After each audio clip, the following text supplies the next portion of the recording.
whenever I hear that intro music, I think of that scene from Weird Science when they're in the bar drunk. I don't remember it.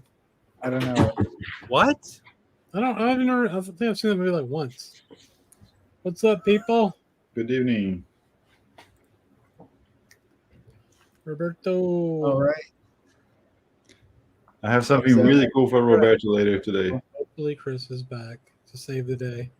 Look at this. I'm back too. I didn't go anywhere, but I went somewhere last week. I went somewhere. Are you gonna fall asleep again tonight, Felipe? No.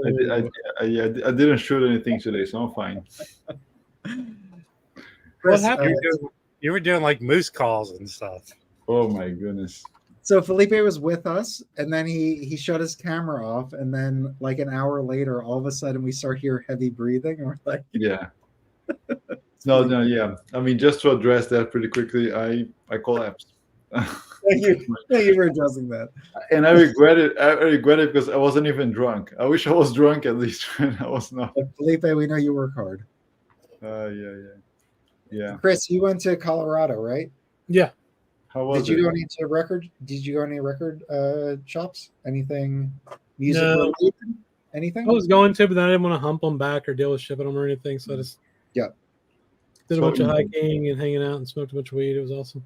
Yeah. So in Boulder, I think Criss went to PS Audio headquarters and bought some gear there. No, absolutely not.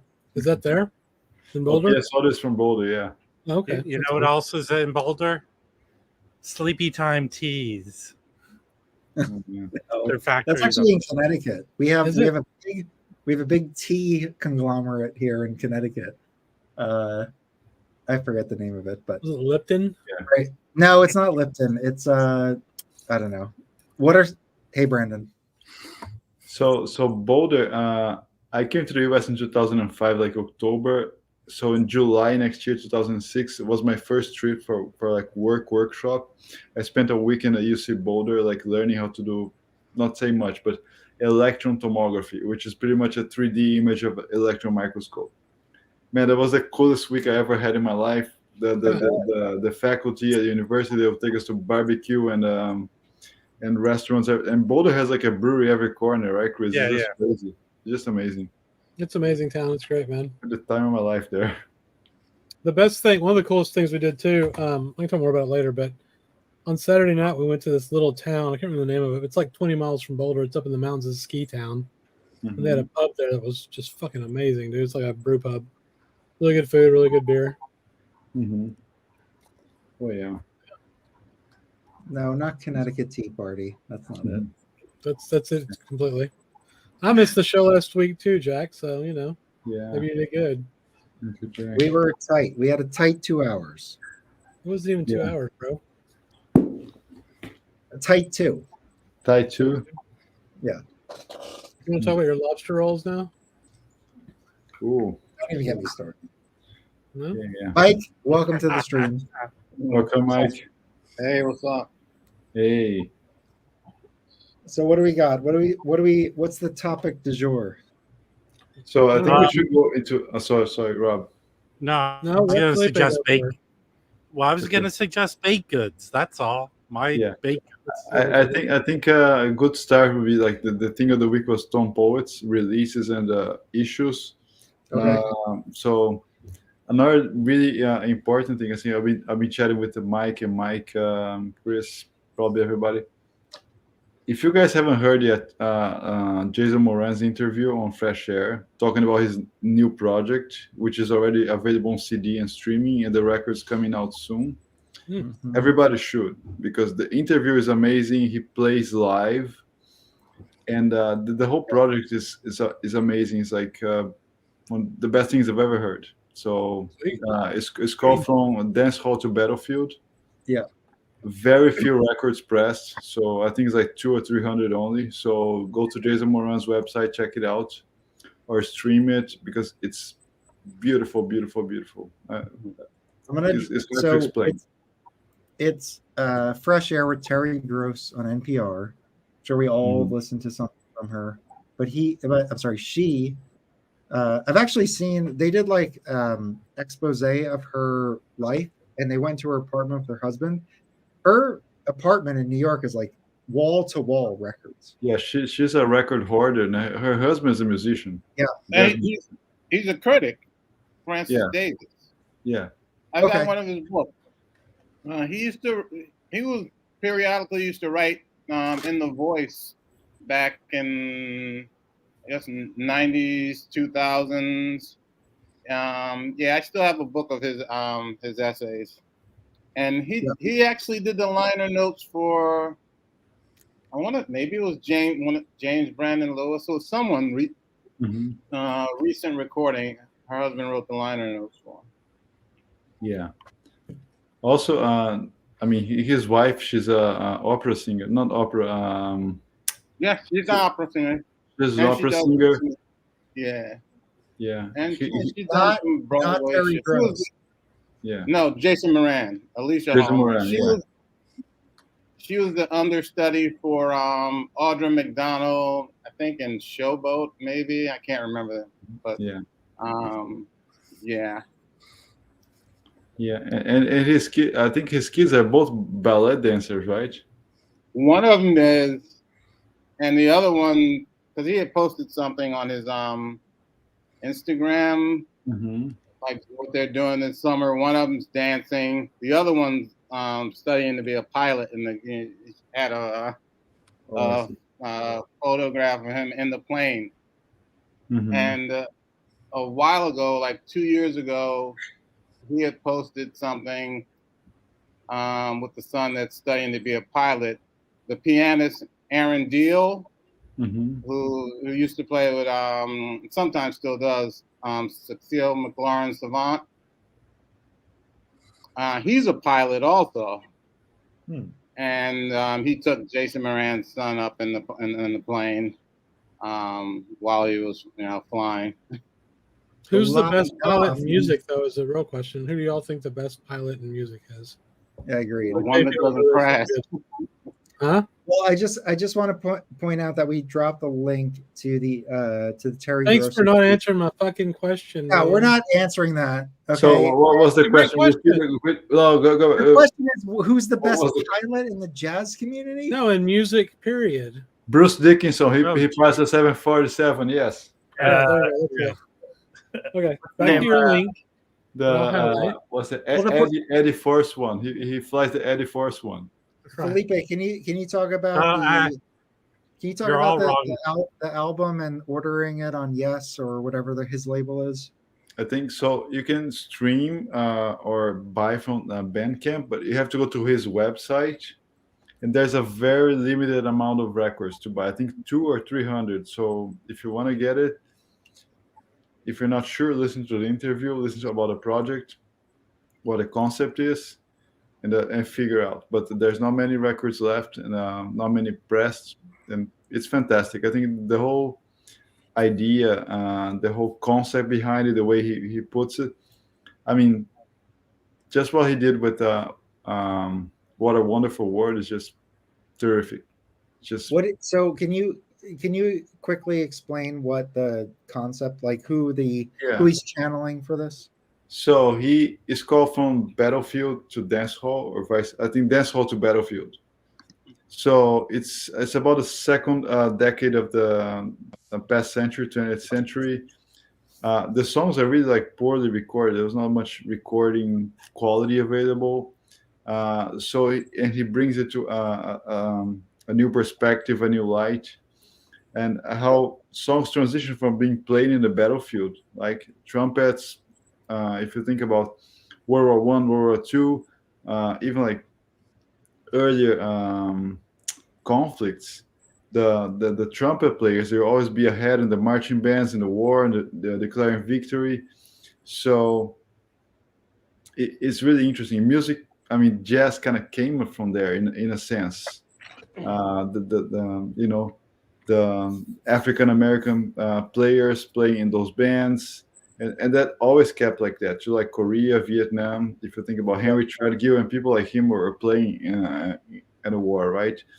So and then it mixes with the jazz being played at dance halls in the 30s, 50s, 60s. So, and he reinterprets it and brings to a new light. But what he does is like beautiful, fantastic. He plays some excerpts on the Nico, on the interview. He's actually playing, not only talking, and the record is just beautiful. It's just beautiful. He spoke about one of this is really cool. So back in the 30s, I forget the musician's name, but essentially this is a key influencer in what he's doing. But it was back in like the late teens, and it was so they weren't able to record tape, obviously, because tape wasn't a thing. And I don't think they were able to record to lacquer, so they recorded to like cylinder or something. Yeah, it was something different, and I'm not totally sure what it was. And there's a name for it, and it is audiophile, basically. Like if you actually, this has been released previously, but like it is the earliest recordings, and it sounds absolutely perfect.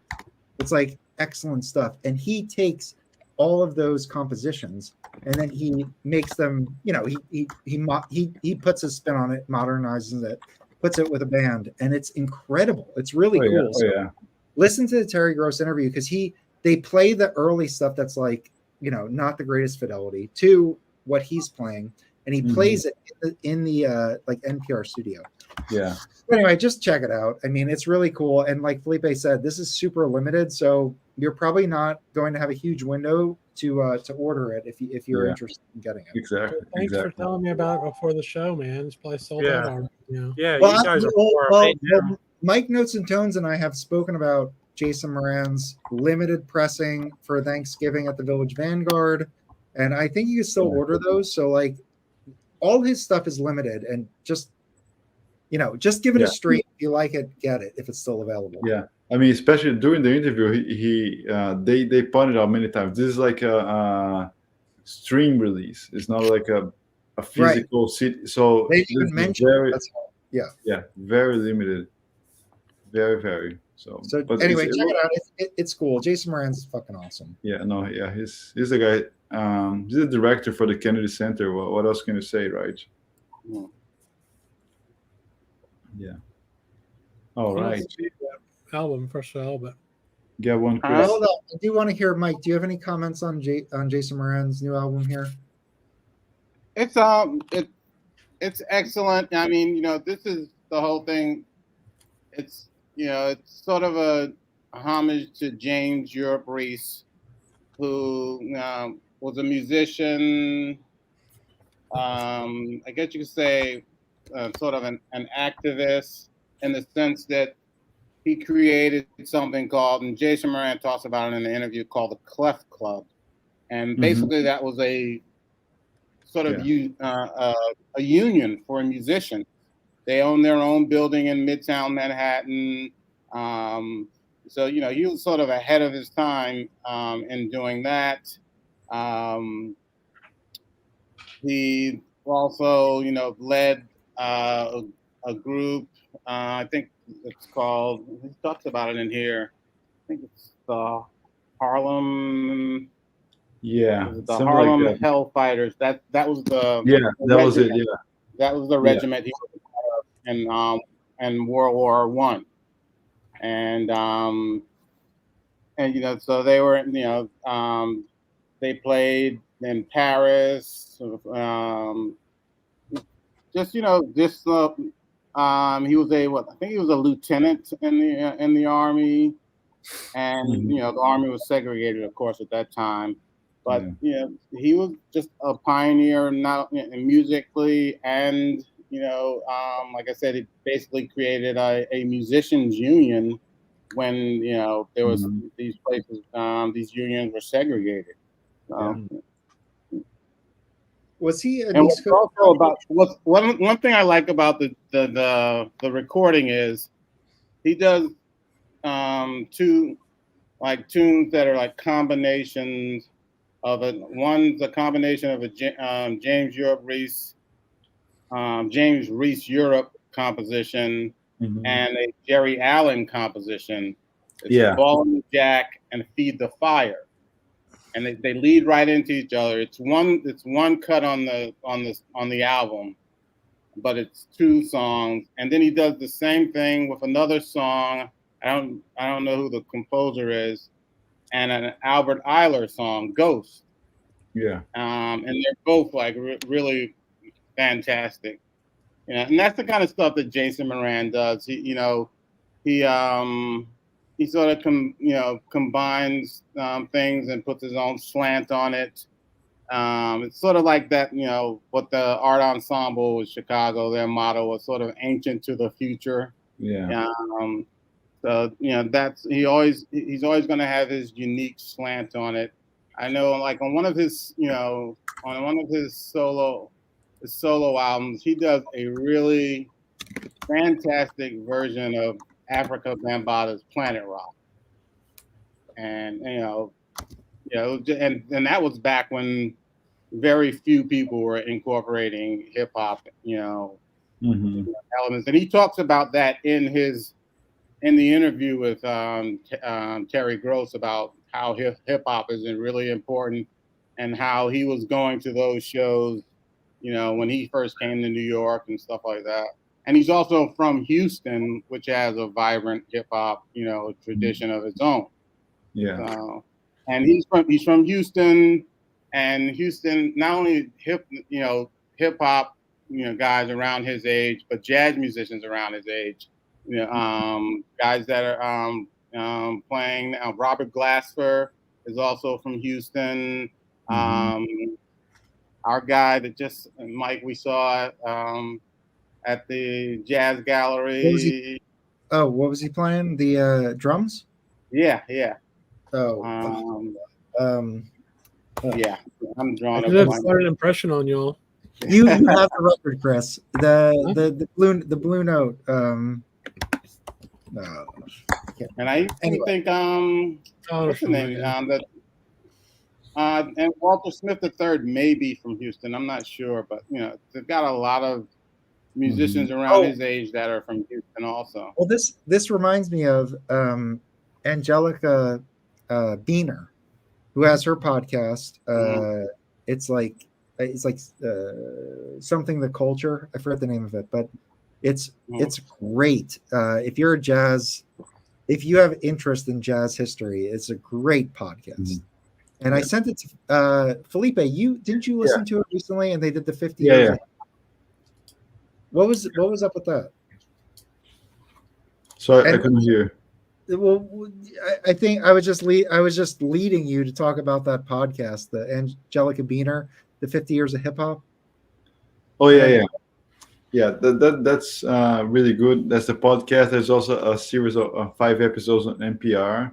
Yeah. And so hip hop is quite interesting, right? I mean, if you just place that isolated now, say, what the fuck is that? But if you put in context and see the evolution, I mean, jazz, fusion, soul, those guys started doing was pretty much getting the breaks, right? The drum breaks, many soul songs, especially I would say James Brown. So they will start getting the break sessions on each record.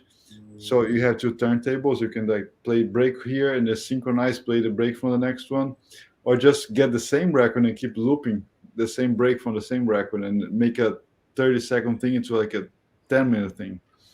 So that's pretty much a little bit of the origin of that. And then of course we have the Sugar Hill guys, DJ Hank, 73, which actually marks the 5th anniversary. So I see now, I've been buying a lot of hip hop now. You guys know about it, and it's just a natural progression. You can separate hip hop from jazz, and from the blues. Jimmy Merritt said that in the 60s in an interview, everything comes from the blues. You cannot dissociate that. It's just diversions, excursions here and there, but everything has a common root, and they just keep morphing and changing.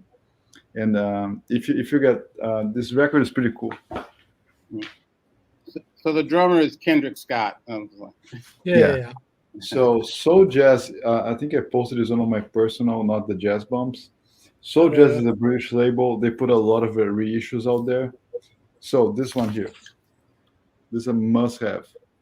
It's a triple record, Yo Boombox. Early hip hop and disco rap, early from 79 to 83. So you have the seminal stuff here. You have the Carver area high school seniors. You have Funky 4 plus one more, which is my personal favorite. The Just 4, I Beat a Rock, Chapter 3. So everything is here and at really high quality. It's a British label, but you can buy it on Amazon here.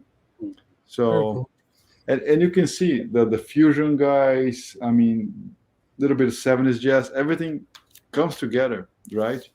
So what we're doing pretty much is repeating beats and breaks and speaking over it. So that's the fascinating thing. And I think if you fail to see hip hop as a continuation or a morphing from jazz or music in general, I mean, you're failing to see the whole picture, I think. I agree with that. I mean, those guys, like in New York back in the early days of hip hop, they were just taking all the records they could get from their parents' house. Yeah. And finding cool shit on them, whether it was soul jazz shit like Gears, that Gears record by who Johnny Hammond. Yeah, Johnny Hammond, right? Like that was a big one. Everybody's heard of the Amen break, right? Yeah.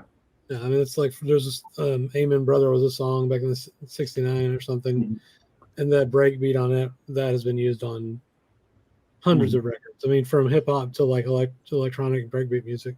Yeah. But I think just to go to Roberto, I don't think I necessarily have to play an instrument. I mean, a lot of famous musicians, they can not even like read music, right? I think and playing two turntables at the same time, coordinating things, making it perfect, and choosing and having the knowledge to find the licks, the beats, the stuff to sample is not easy. You have to know a lot of shit. Look like the guys from De La Soul and the great DJs. So they know a lot of stuff. They don't have to necessarily play an instrument, but I have a lot of respect for that knowledge. They probably know more than a lot of us. I will say they definitely are like formulaic in the sense that they understand timing. Like they understand like how many bars the chorus should be, the verse should be, the bridge should be, etc. So it's like they understand it to a degree. If they understand as like a classical trained musician, no, maybe they don't. But like they understand like the structure, and I think that comes through. Yeah, it's hard to say. I mean, I think there are DJs and DJs. There's people that just play records in parties, and there's just people that really craft the music. They really know what they're doing. Just like DJ Hank, for example, the guys from, let's say, Run DMC and stuff. I mean, and all those other early bands that I mentioned. I think it's just a different way, but I think it's always. Just different ways you can express what you know and what you like, right? The same way that when Bob came and the big bands were the big thing, and people were very dismissive of that, saying this sucks, this is not good, it's not real music, and then Well, I will say, sorry, Chris. I was just saying, you think of a guy like DJ Shadow, right? Yeah, and that guy is a musician. I don't care what anybody says. He's a badass. He samples all kinds of shit and just makes really. Go ahead, Rob. What do you think? Well, no, I was a record I picked up today, and I was looking about it. Does anyone know about this record? Drum. Oh yeah, I've seen it. Okay, cool. So this record has two samples from it. The main one is this song, Super Mellow. Is Shake Your Rump. The main drum break is Beastie Boys. Oh, cool. And then there's a DJ, Shelley's Blues is a DJ Shadow. He took a sample from that song. See, and that's the knowledge that Felipe was talking about, right? Like back in the day, especially before the internet, you just had to listen to everything to find the shit you wanted to use. Or I guess you just used what you had access to, Yeah. Oh, yeah. But I've got a ton of like 12-inch electro records from the early 2000s. It's all a bunch of breakbeat shit. My sister used to use the DJ, but she was a DJ, not a a turntablist that's creating compositions from samples of other shit. Yeah. Also, just a quick interruption here. I'm going to drop the link. If there's anybody in the chat that wants to come up, and you're opening a can of worms, man. There you go. Well, if we don't like you, we'll just throw you off. Hey, does anyone know anything about lobster roll buns? Yeah, we need to talk about that. Yeah. Oh that's my a good gosh. topic of discussion. Yeah.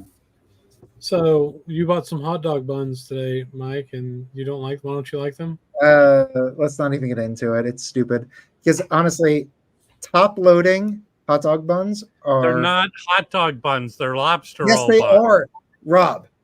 They are advertised on the packaging.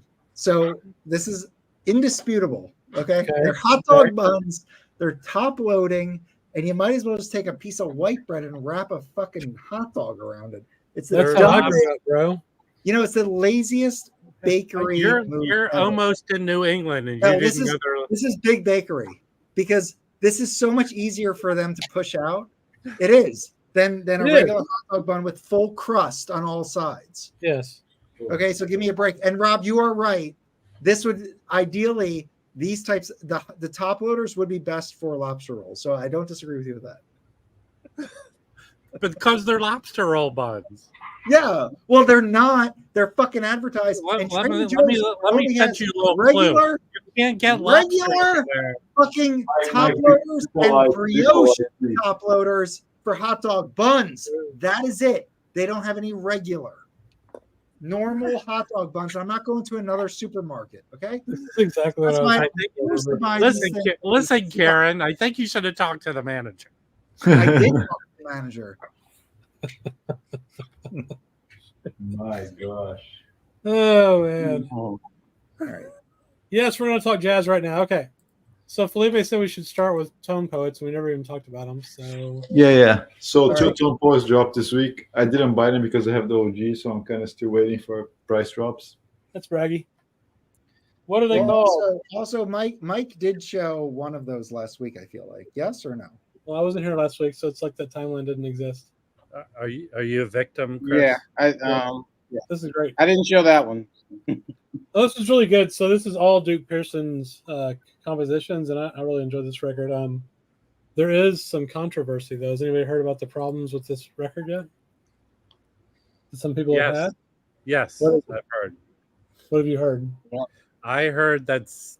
I guess your copy's not a victim, right? No, it's not. No. So apparently people are getting side 2 is Lee Morgan's Infinity. Right. It was mispressed. Yeah, there's some number of copies out there that have the wrong record on side 2. Is that a top-loading gatefold? No. No, it's not a top. it's a Well, actually, it lobster is. roll. It's been converted. Look at that face. No, That's Duke stop it. Pearson dreaming of lobster rolls. It's been converted Brandon, to top loading. You're playing with fire right now. You know, on the West Coast, we prefer the Dungeness crab rolls. Chris, how did you find out about the mispress? I looked on Discogs and there was like 6 people bitching about it, so that's it. All right, I'm looking it up. I was the only one that said my shit was fine. It's Infinity. Look at this though. I got this week too, which everybody in the comments has been saying is now sold out everywhere again. So, How'd you enjoy it? Oh, it's freaking great! I love this record. Well, now you can sell it for $250 now. Probably, yeah. That'll probably be another $200 record if it's sold out. But no, it's great. I mean, I love Chet Baker anyway, but I love his voice. Even like when he was doing stuff in the late '80s, right before he died, it's really good. I enjoyed it a lot. Yeah, but that is his, in my opinion, the best I've ever heard him. That's fair. This is the other one that came out last week, I guess. Really enjoyed this one. I'm glad that I had the right side too. I checked it last night on both of the records, but no, this I don't know which one I like better. I think I like the Duke Pearson better, slightly. This is really good too, though. I have the OG of that, and I say it's not the best Lee Morgan record, but even the worst Lee Morgan record is better than most records. Yeah, I don't think it's the worst either. I like that record a lot, actually. What's the what? What's the date on this one again? 1980 or something? Or No, that's the session is like 67 or something. it's like a 68 or 69 session. I don't know when it was recorded. It was first issued in 1981. Let me see what it says on here. Yeah, I I have say that. the session. I think it's 67 or something like that. Okay. I think it's I mean, earlier. I like that. I like 65. that Lee Morgan a lot. I mean, from Jackie McLean and Lee Morgan, they're playing like that's hard bop. Yeah. They're playing. They're just badass. They're not like, we're gonna go for broke, and they're playing, balls to the wall. I mean, that's what I like about it. That's you get a real.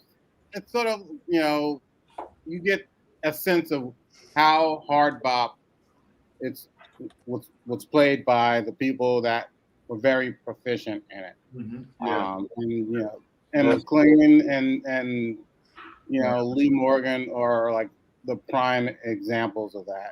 Also, And a lot of Larry Willis plays excellent on that too. Larry Willis is awesome. Yeah. Larry Willis is so good with McLean.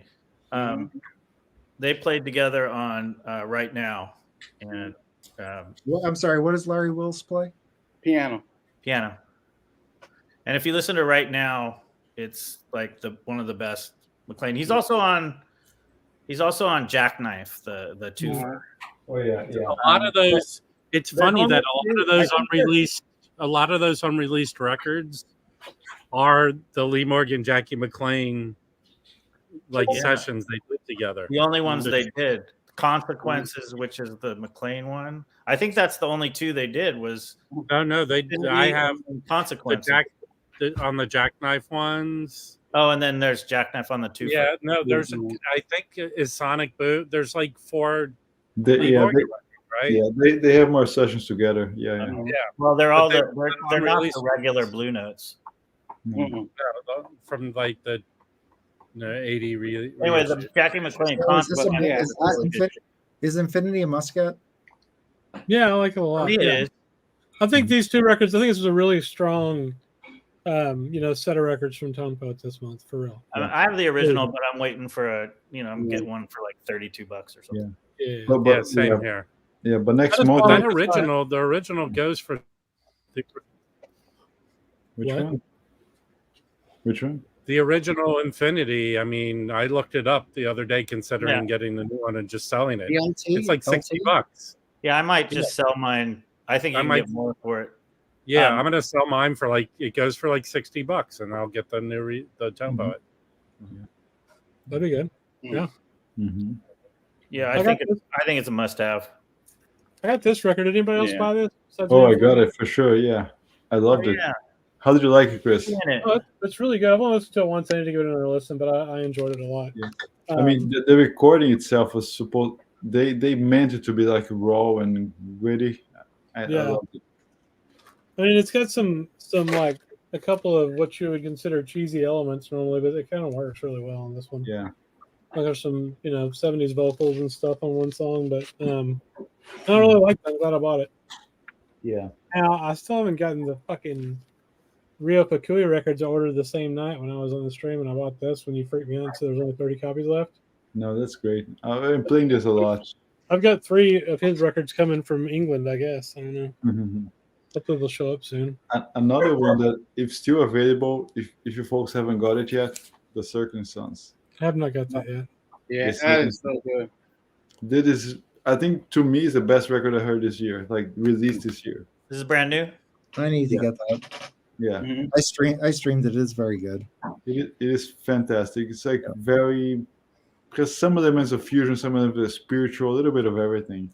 And those guys are highly accomplished musicians already. They are not like beginners. They actually took like 2 to 3 years to get together and record this. And they have been touring New Zealand quite a lot. And hopefully they should come to the US because it is. Where'd you buy that from, Felipe? I got it from Dusty Groove. You can. It's still available on Bandcamp. You can go there and order. However, it's going to be a little more because it's going to come from Europe. And it's going to be charging euros. Damn it. Yeah. So Dusty Groove had like for $20, right, Mike? Yeah, it was $20 in 1999. Yep. Yeah. Thanks for rubbing it in, man. Yeah. So anyway, you can stream it. I recommend. I'll try to find the link for everybody. it is a great record. We are in talks with them. Hopefully, they can come to the channel. It's a really good record. Yeah.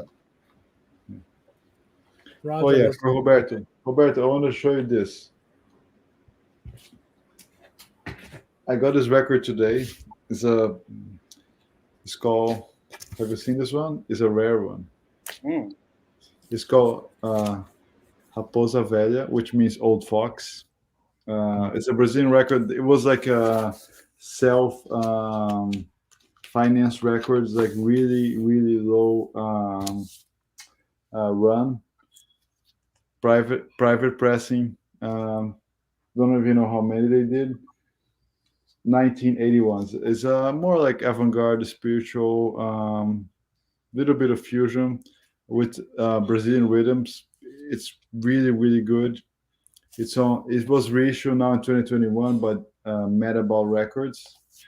It's a Brazilian label, but I think it was pressed in Portugal from what I could find so far. They specialize in really rare and obscure things. Why is the OB on the wrong side? So you can see the guy's fucked up head. I like the picture better, so I moved to the other Felipe, side. did they ever send the Nathan Davis hip walk to you? I think everybody got. I got mine. You got yours, Yeah, right? I got I mine. did not get it. Did you guys get it already? I get Yeah. it. I got it, yeah. Mine is here. I mean, what you ordered yours from Amazon, Mike? Yes. Now, I told you that you got to do it Amazon. Did you pre-order it from Amazon? Yes.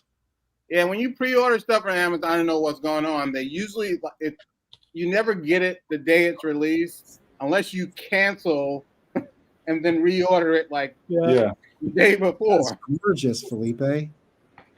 Let me see it again. I was not paying attention. Give me see So the reason why this was on my radar is because it is Nathan Davis with Carmel Jones, and I got a little too crazy with him at some point. So the quintet is Nathan Davis, Carmel Jones, Francis Bowie piano, Jimmy Wood bass, and Kenny Clark drums. Yeah. OGs of this are hundreds of dollars. Yeah. Well, So mine is already come. It's already here. Even the Speakers Queen reissue from early 2000s is like $150. Yeah, mine is 6 stops away. Oh, Now here's the so question. Felipe, you need to answer this. So, where does Infinity rank in the Lee Morgan Tone Poet records? Morgan Tone Poets, my favorite is the Raja. Yeah. My favorite. I don't know. For some reason, it's the Raja is the one I like better. Yeah. I like the most. However, Cornbread is pretty good. What else was on Tone Poet? Raja, Cornbread. Forgot. Is Search for the New Land Tone Poet? Cookbook. The Cooker. The Cooker. Cooker, thank you. Cooker is pretty good too. They're all they're different eras. The Cooker is much earlier. Yeah, I mean the Cooker is earlier. Yeah. The Cooker is great. Is Search for the New Lands a Tone Poet? No, it's gonna be classic. Classic. Oh. It's coming out as a classic this year or whatever. Oh, I have the SRX. I think. Yeah. No, just the SRX. That's all. That's braggy. I don't have that one. Okay, congrats. I have an OG of Search for. No, I have a 70s. Yeah, I have the same one, Rob. It's a 70s Van Gelder. That sounds pretty good. I'm excited for the classic series to come out. That's gonna be sweet. Yeah. So what else? I think they printed it because we talked about it so much. All right, hold on. Let me show. Okay, go ahead. So everyone loves the new Nathan Davis. I'm guessing. I guess mine comes tonight. Yeah. I love. Man, it'd be interesting to see what other people say. I love the music. I love the playing. The sound quality is, I say 7.5 maybe. Oh, okay. This reissue, Mike? Yeah. Was it a live session or a studio session? Studio. Wow. And I just think that's from the original recording, not that it's, Okay. Where was it recorded at? Does it say on the cover where it was recorded? I think in Europe, right? Well, it's Paris is on the cover. Hold on, it's got the picture of the original, like. Yeah, I mean, all those guys are French refugees, and in a sense, right? Hold on. Mike, I gotta take over this real quick to show you this. I've shown it before. Of course you have. But this is a MPS Carmel Jones. Mm-hmm. And it's a mix. It's a mix of these two records. Cool. The Hip Walk, a couple songs, and then there's also this one. And that's why I got it, because I wanted the Carmel You Jones. you can do a shootout, man. Just play the same song. Yeah, but it's not an OG, but it sounds very good. It's I mean, Prestige Blues label. I'm not saying it sounds bad or anything, but No, I know, but I think what Criss was saying is like, let's hear how it differs. It's called free content, Mike. You can do it in 2 minutes. Well, So anyway, it's like eating a hot dog in a top loader and then eating a hot dog in a regular bun. He's upside down, Mike. You're upside down. Oh, I'm sorry. There we go. But Mike, Notes and Tones, you're talking about the new Reissue. The sound. The sound's all right. Yes, yeah. Yes. I mean, it's not, yeah, it sounds fine. But compared to the Sam records, Nathan Davis, it's not really up there, because those sound really good. The Sam records, and actually after this I played the Sam records with Woody Shaw, Peace Treaty. Yeah. I was wondering about that, and the Sam record sounds better. Yes. Yeah. Oh, I gotta re-listen to that. But I mean, it's not a horrible sounding record, no. Right. But we're not getting blown away by the new. No, I'm gonna go throw my copy in the trash when it arrives. Of course, yes. Cool. So Roberto, what was the top loader? What you talking about? Top loading hot dog buns, obviously, man. Okay. Oh yeah. I have a top one here that's gonna shoot out this weekend. A77. Hang on. I got him. That was a team effort. Yeah. A77. Nice. What's A77? Love Supreme? Yeah. There's gonna be a shootout coming this weekend. Okay, I'm getting the yeah. Everybody's gonna watch that. Yeah. So you got an OG. Are all your copies stereo? That's the OG stereo, 65 first press. Nice. Okay. Yeah. That's the one to get. The mono is a fold down, right? So you want to get the stereo? Yeah. So I'm gonna check it out. What happens? I've heard the mono sounds excellent, though. I'm absolutely sure it does sound excellent, but do you have the world of nuance when we talk about these things? I mean, I don't know. Like 65 is Van Gelder. He was doing everything stereo. I don't know how fold down would be better, but it should be cool. Yeah. Well, I heard it's essentially because it removes the stereo separation. Like by definition, it's just punch, and people seem to like that. Yeah. I have an original ballads mono that thing kicks ass. It's wonderful, wonderful. I have a ballads mono from Rob. You sent me that.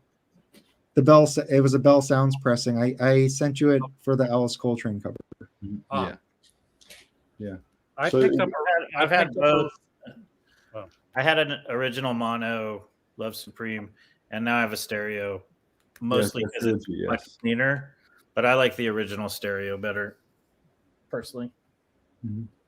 Yeah. No, I mean, Jeff, I agree that the 33, I have the 33 acoustic sounds wonderful, but I want to check it out. Yeah. Quick annoying audiophile question. Mm-hmm. So we're talking about the UHQR double 45 on this fancy vinyl. It's going to sound great. I'm sure it's going to sound the best ever. But there is this Super Sense lacquer that was released, and then there's also, I think, Acoustic Sounds put out a tape copy, 15 IPS. So where is this double 45 falling within these? Like, is this strictly just the vinyl press best, and then there's lacquer? We don't know. We don't know because no one's heard it. Like, I don't know what any say what the source was. Yeah. they're selling it as the best. I mean, but like all of these, and not plus going to the sell it 30, as the third best. I'm just gonna say plus the 33 acoustic sounds. Like all of these have come out in like a 12-month period. Yeah, like there's a lot. If you're getting all these, there's a lot. Yes, it's a lot. Yeah. They need to stop. Yeah, they're spreading the love. I'm not saying that, but you might be right. I think that the tape has probably the best signal to noise ratios. Should be super amazing.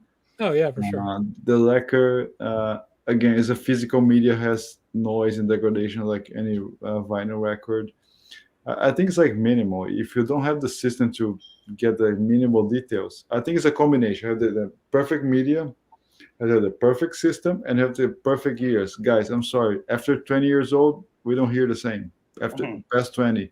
So if you have like a 70-year-old guy telling you what to buy, be skeptical. Because it's physiology. His ears don't work as 20, 25-year-old teenager years work. So that's my take. What? I can't hear you, Felipe. Hey, say what? What? Okay, so just before I start, I want to show something cool for you. Have you guys seen this one? I think I haven't showed yet.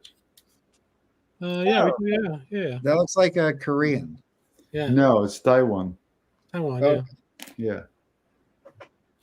So the vinyl is pretty cool. It's a pretty cool vinyl. Oh, whoa. And it is RVG, Van Gelder stereo. It's really weird. RVG stereo. So the history about these records here, they actually play really good. They cut a little bit on the highs. It sounds a little bit compressed, like the UHQR still them maybe. Yeah. So they would get records and cut from those records and make new masters and just press them. So that was very common in Taiwan, and they would do mostly for military, for people abroad to have access to these records. Yeah. So if you look on Discogs, they're not for sale because they're not official releases. They sound pretty decent, pretty okay. Covers are a little messed up, and they use that quite a lot in Asia for spreading music. That's the way they could go. So I think I had a Bob Dylan that kind of was on that same label. Yeah, right. Like yeah. Well, they're bootlegs. I mean, they've been making bootlegs in Asia forever. Yeah. And that's the way they had to spread music, to sell, to give access to people. So yeah, I think it was pretty cool. So it does not sound bad. That's a great review. And is that in your humble opinion? Not so humble. I'm not so humble anymore. I just want to go back for a brief second to the hip walk thing, because I don't want people to get like distracted about sound quality and all that stuff, because I'm not saying it sounds like shit or anything like that, but just in talking about the music, I think Carmel Jones benefits from playing with Nathan Davis, and that Nathan Davis, his compositions and his arrangements, they really, I don't know, they allow Carmel Jones to be playing the show, how good it is. Mm-hmm. I didn't really, as you guys know, that Blue Note, the Home Poet release, I didn't think it didn't wow me. The playing was fine and everything. I thought, I just thought the arrangements were soft, and a couple of the other musicians just didn't raise their game. On this recording, everybody, the musicians, they're all playing really well, but it's Nathan Davis, not only his playing, but his arrangements and the songs that he wrote about, what is it? I think it's 5 songs on here, and they're very good compositions. The ballads on here the second one is a ballad that's really beautiful. and they do a Jerome Kern standard, and there's even Carmel Jones. The one composition on here that Carmel Jones wrote is very good. Well, I'll give a comparison against the copy I have, which is definitely old, so it's analog, and I remember it sounding really good. So I'm surprised that you felt like, not that it was bad, but it just wasn't stellar, I guess. Yeah, no, I mean everything, and like I said, I think it probably goes back to the original, maybe the conditions of the tape. I just don't think it's, like I said, I'm not gonna come away from it going, oh my gosh, this is such great. I'm focused on the music. Yeah, and the music is excellent. Agreed. So the sound quality, like I said, I say like 7.5, which that's not horrible. Still pretty good. That's still pretty good. But I'm not, I think this is another example. Wow, yeah, it's still good. So I got this week. I like it. Much better than that. Yeah, this doesn't sound. This isn't a 7.5. It's more like, I don't know, 6 or something maybe. I mean, it's not, it doesn't sound great, but I streamed it and it sounded like shit too. So, but the music's really good. Right. All right. And so does anybody have an OG of this? No, but I have a classic records that sounds really good. Well, that's badass. This doesn't sound that good. That's well, correct. it's a great session. Yeah. What are you holding up, Mike? This is the Nathan Davis. Someone keeps asking for me to show the record. All right. Was that MPS? Criss, you got him? Yeah. Good old MPS, man. I love MPS. Great label. Yes. And and compared to other, like I said, I think it's the condition of the tape, because I have a lot of these MPS reissues, and they're fabulous. Mm-hmm. Also, I will say that Nathan Davis hip walk is impossible to get a copy of. Yeah.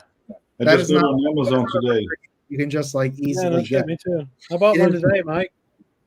How's it possible? Amazon is sending to everybody. I'm just saying, in defense of the questionable sonics of it, it just, if you're not getting this copy, you're probably not getting any copy.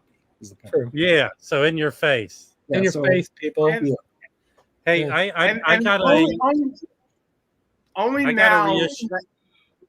now are we saying that something that I said is a 7.5 is questionable. So I mean, right. It's not questionable. I'm just saying it's not. Get that track off our monitor. I got this reissue in the mail today. I'm looking forward to it, Mike. Oh, it came today? It came, yeah. I ordered it from Amazon UK through Ware, right? Yeah. So I got for Record Store Day. Loki helped me get he got me the Latif Detroit, and that thing is awesome. Like the cover is like the heaviest cardboard cover I have for a record. So that is all fabricated in the UK. What's the deal with that? Well, can I talk about it first before you start giving me the third degree about it? About the one you got. So that previous one, the Yusuf these are all made. Well, I think it's pressed in Germany, but I think it's all made in the UK. That's where it came from. I mean, this art. I think Mike Notes and Tones has a Shirley Scott, right? From that art, art creation. So okay, so let me just tell you about the Detroit. Everything about it is awesome, really well done. So I was thinking, okay, they're going to do the same thing with this. No, this is not that expensive. It's I paid with free shipping from the UK, $37. Mm-hmm. The cover, it has this nice sash. Don't get wary. That Bernie Grumman did it. But the cover is classic. It's like a Blue Note classic cover. In fact, it was seam split. How does the record sound? Awesome, quiet vinyl, awesome, good. It's funny, right here they put the Arc instead of the Atlantic. Mm-hmm. But great. I have an OG of this. I didn't do a shoot it. Man. How does the OG sound? Compare. The OG, my OG is VG to VG plus. It sounds great, but I haven't listened to it in a while. This to me sounds excellent, maybe a little bright, as I recollect the OG sounding. So the only other alternative is the Real Gone reissue, which you can get for $5.50.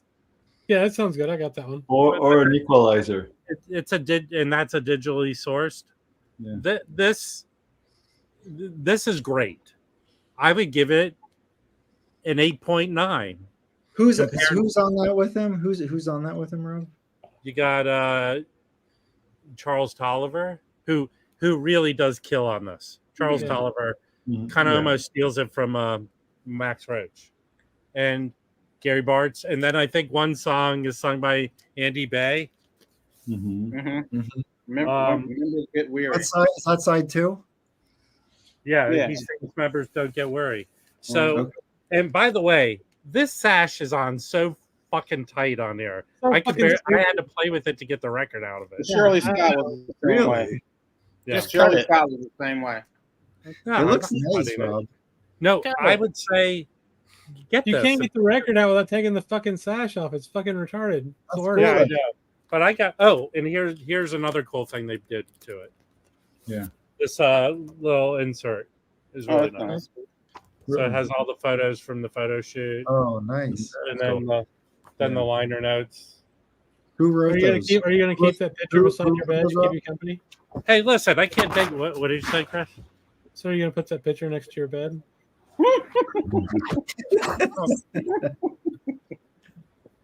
Who's the author of the Chris, your picture is the only picture next to my bed. Nobody's going to replace that David Hasselhoff picture for next to his bed. So these were written. This is from the original. No, is it from the original? Yeah. The reissue sleeve notes are by Tony Higgins, Gary Bartz, and Charles Tolliver. Nice. Higgins from Magnum PI. Yes. Magnum. Listen, Magnum. So Rob, may I ask you a technical question? Do you have the original with you? It's somewhere hidden. I have to find it. Why? I was just thinking photography wise, because I think the tone pose, they have the color so saturated and blown up. This picture, the cover picture doesn't look very good to me. You know what? How it compares to the OG. This, I'm going to tell you something. I have found a place on eBay who sells these sleeves, and these things are awesome. They're nice, a little bit bigger than the album cover, and they're nice and clear. But I think this isn't a good picture to begin with, as I recall on the OG. No way. That's a great picture. No, it's not detailed. It's a little kind of a muted picture. Here, here are the pictures from it. He's like Bruce Lee in there. Yeah. But so as I recall on the original cover, I think the original cover might have like a laminate to it. Sort of those Atlantics have like a laminate to it. All the Atlantics from that time have a laminate. But I would say comparably, I think the base is a little better on the OG than this one. Fair enough. All right, hold on. Can I jump in? I just want to show one record real quick. I have about 50 records. I know everybody wants to show records, but I just want to show one. This came in today. Brandon showed this, I think, last week. Or maybe 2 weeks ago. But you got the reissue, numbered reissue. This came up for a good price. So I got this Carter Jefferson. Nice. You got the original? The reason, it's the Timeless Muse version. And the reason I thought of it is because the cover, the picture is so, it doesn't come across, but it's so sharp on him. Yeah. Yeah. It just, anyway, so the color is really nice on the jacket. This is brought to you by Woody Shaw. And I listened to it twice today. And I got to say, it's really good. But I have to say, it is, in my opinion, an extension of this record. It sounds, the vibe on Maiden Voyage and fucking Carter Jefferson's The Rise of Atlantis. I don't know if some musician can listen to both these and tell me why I think that, but the vibe on these are the same. Well, that shouldn't be a but. That should be an and. Yeah. It is. I mean, but the thing is, this is like 78, 79, and this is 60 or something. Yeah. Anyway, so but the thing is, like, it sounds like the reason why I say that is because like this Maiden Voyage is when I was reading about it, when I was getting it, the critics were like, well, it's like a nautical thing. Like it's nautical themed. It has nautical sounds to it. That sound is on this. And this is because it's about Atlantis. They're both in the ocean. The Rise of Atlantis, exactly. Yeah. So I feel like they're both harnessing that, nautical thing. Mike Notes and Tones tell Mike why he's wrong about But this is literally almost 20 years difference of a record from this. But anyway, the greatest thing about this are the tenor sax solos, obviously, and the trumpet solos from Turumasa Hino, and all of this is I would recommend this, but however, I feel like if for whatever reason you don't like this record, then don't get this record. Isn't there singing on that record? I don't think they're singing on this record. They're singing on another record I have, but I don't remember. Actually, you know what? I think there are vocals. I don't think there's no like blues song or something like that. I think there are vocals. Don't get Mike started on the blues now. All right. Anyway, I just wanted to jump in with that because I was super excited to get this because I'm stoked for you. This sounds incredible. I'm slightly jealous because I really enjoyed that record. It is really good. I think the MOV sounds really good too, though. But I gotta say, like, if there's somebody who knows about music, like, there's definitely a similar. Like, you could swap out songs from these two records. All right, I'm gonna listen to both of them. The vibe is very similar. This is clearly a little bit more. The solos are a little bit more out there, but it's very similar in the nautical, if that's what you want to call it. Yeah. Theme. It's very close to it. It's great. Is it yacht jazz? Yes. Yeah. Yacht jazz. No, yacht jazz is like Jan Garbarek on ECM. Mike, did you get seasick while you were listening to this?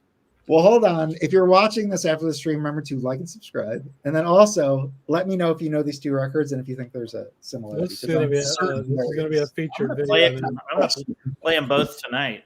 So Mike is going to get all the features from the Live at Lighthouse, the Jones record, and mix together an ocean.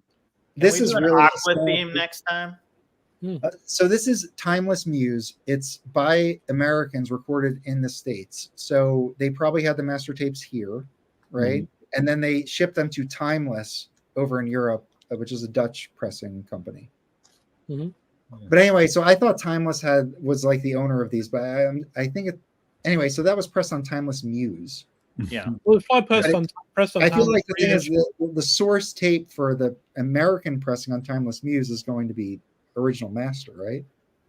Yeah, probably. Yeah, I'm sure. I mean, I don't think they'd send the. Well, but the thing is, the Timeless one went out the same year out in Europe, and did they get a tape copy, or what did they do for those? Oh, there's a Timeless of both of those. That record has two copies. I think 1978 it was pressed Timeless, Dutch pressing Timeless, and then U.S. pressing. Well, if Timeless Muse with the Inner City and those mixes with the steeplechases, because I did the Andrew Hill one that I sold in the auction last week because I had both Inner City and a steeplechase.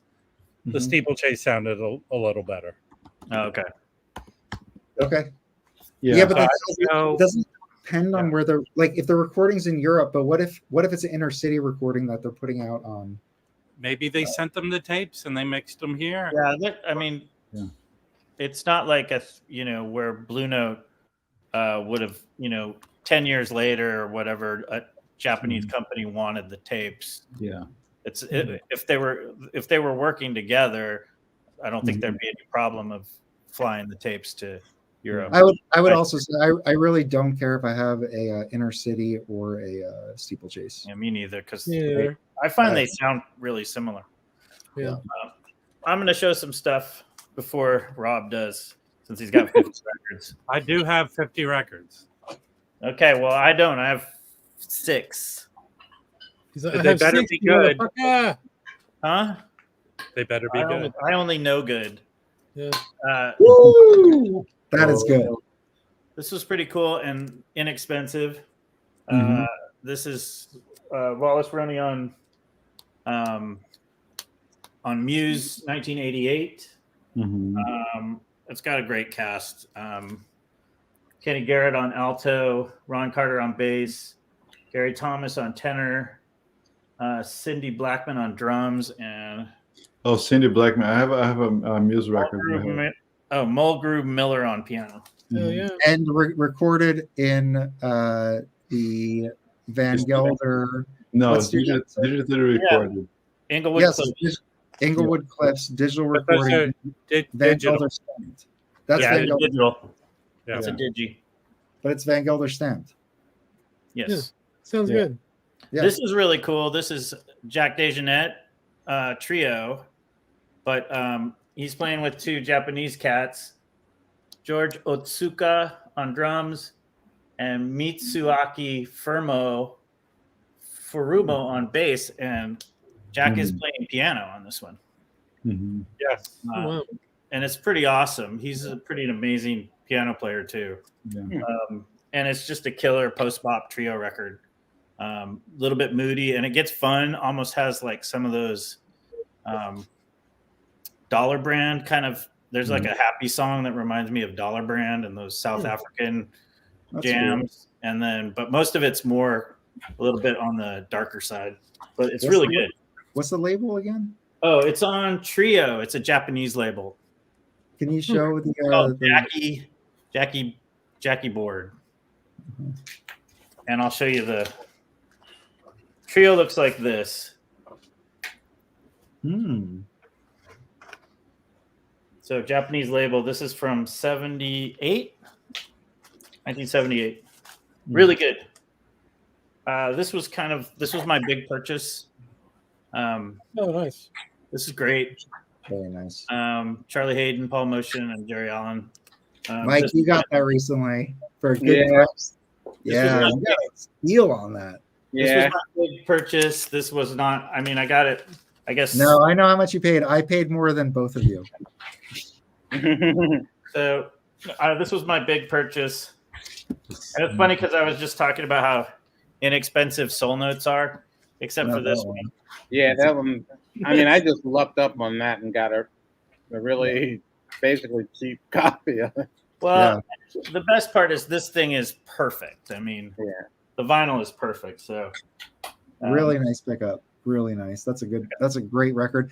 And you know what? Just go stream it if you're watching and you're interested. And that's really different than. So, it kind of made me realize that.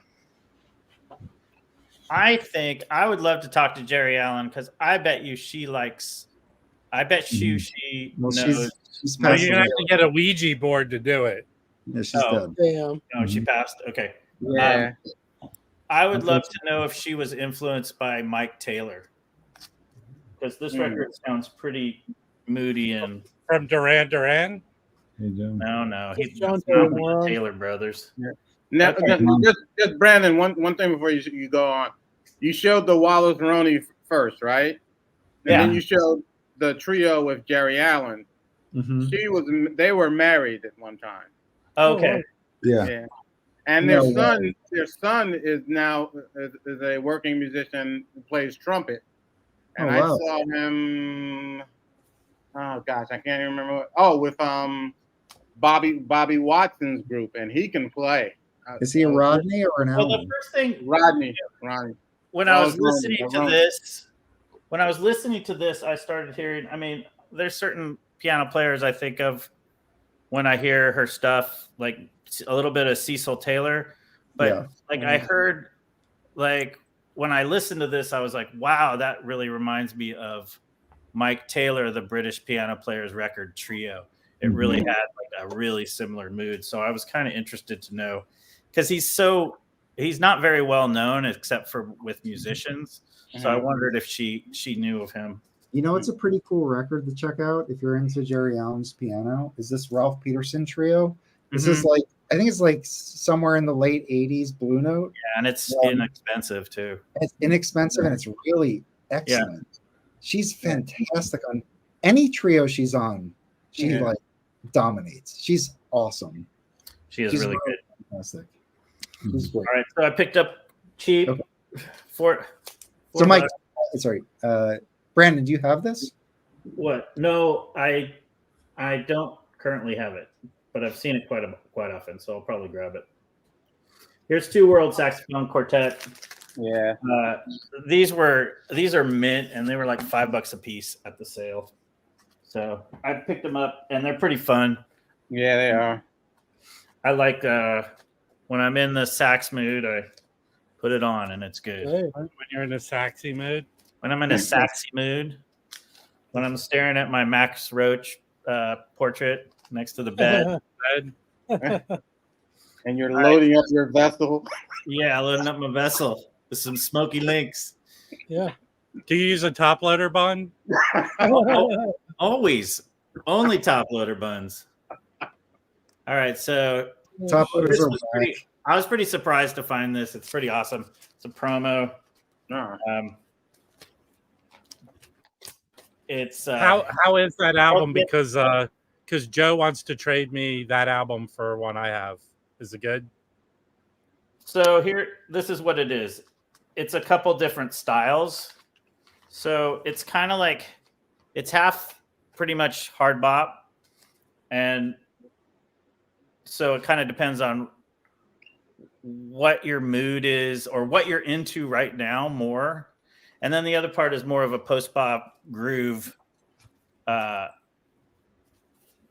oriented kind of music. And those are the tracks on this that I'm currently liking more, but it's still pretty good. It's still very good, but it has a couple different styles. So what I would say is, if you're into both of those things, you're good. It's got Walter Bishop on piano and Ben Tucker on bass and Mickey Roker on drums. And Victor Feldman comes in on vibes on a couple tracks. And there's a guitar too, right? Yeah, who's on guitar? Malcolm Reddick, who I don't know who that is. I'm digging it. You know, I've played it about 6 times already. Nice. So I'm enjoying it quite a bit. But this is kind of my favorite purchase of the week, and this was at the sale.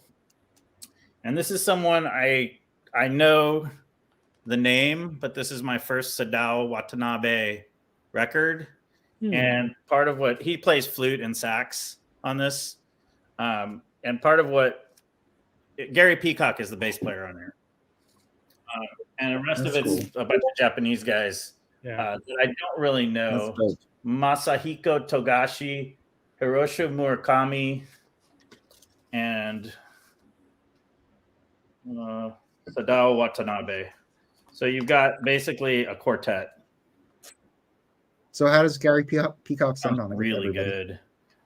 And he kind of, I think maybe he might, I think probably because of his name, he may have been given a little more space. So his bass lines do come out really clear. But it's sort of funky. It's sort of got it's definitely, like a lot of the Japanese stuff in the 70s that's still very rooted in hard bop, but it has some very funky grooves going on. So I'm loving it. The keyboard player plays a Rhodes for most of it. So it has a little bit more of that groove going on, but I'm just starting to realize that there's a lot of great 70s and 80s Japanese jazz out there that I need to tap into. So it's kind of exciting.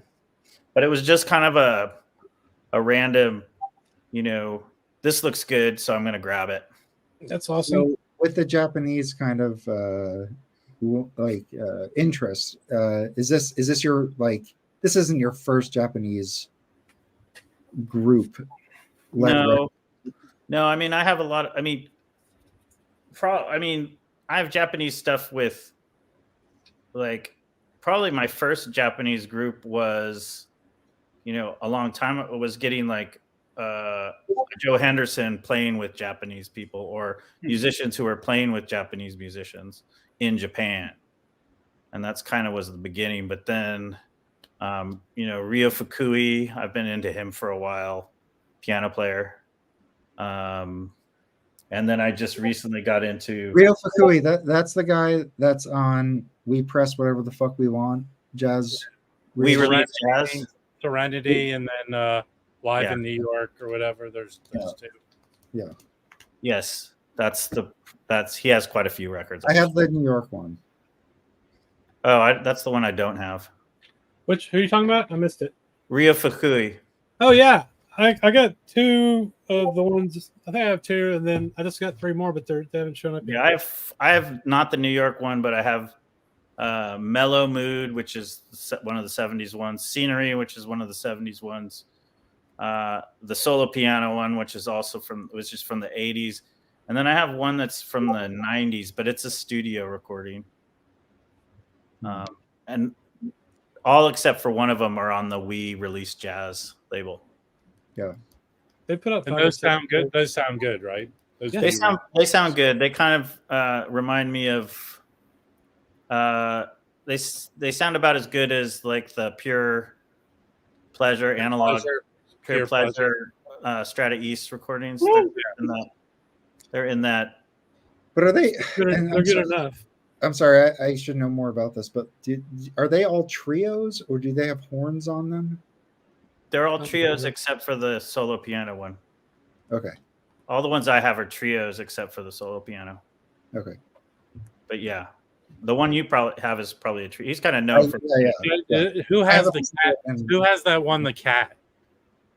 That seems to be the most. Oh yeah. That's Hiroshi Suzuki. Yeah. Everyone says that's the best one, right? Well, I mean, he's a trombone player. That record's really funky. Yeah, but it's We Release Jazz, so that's what I'm talking about. Oh yeah, it's great. It's fantastic. Yeah. So I would highly recommend that one too.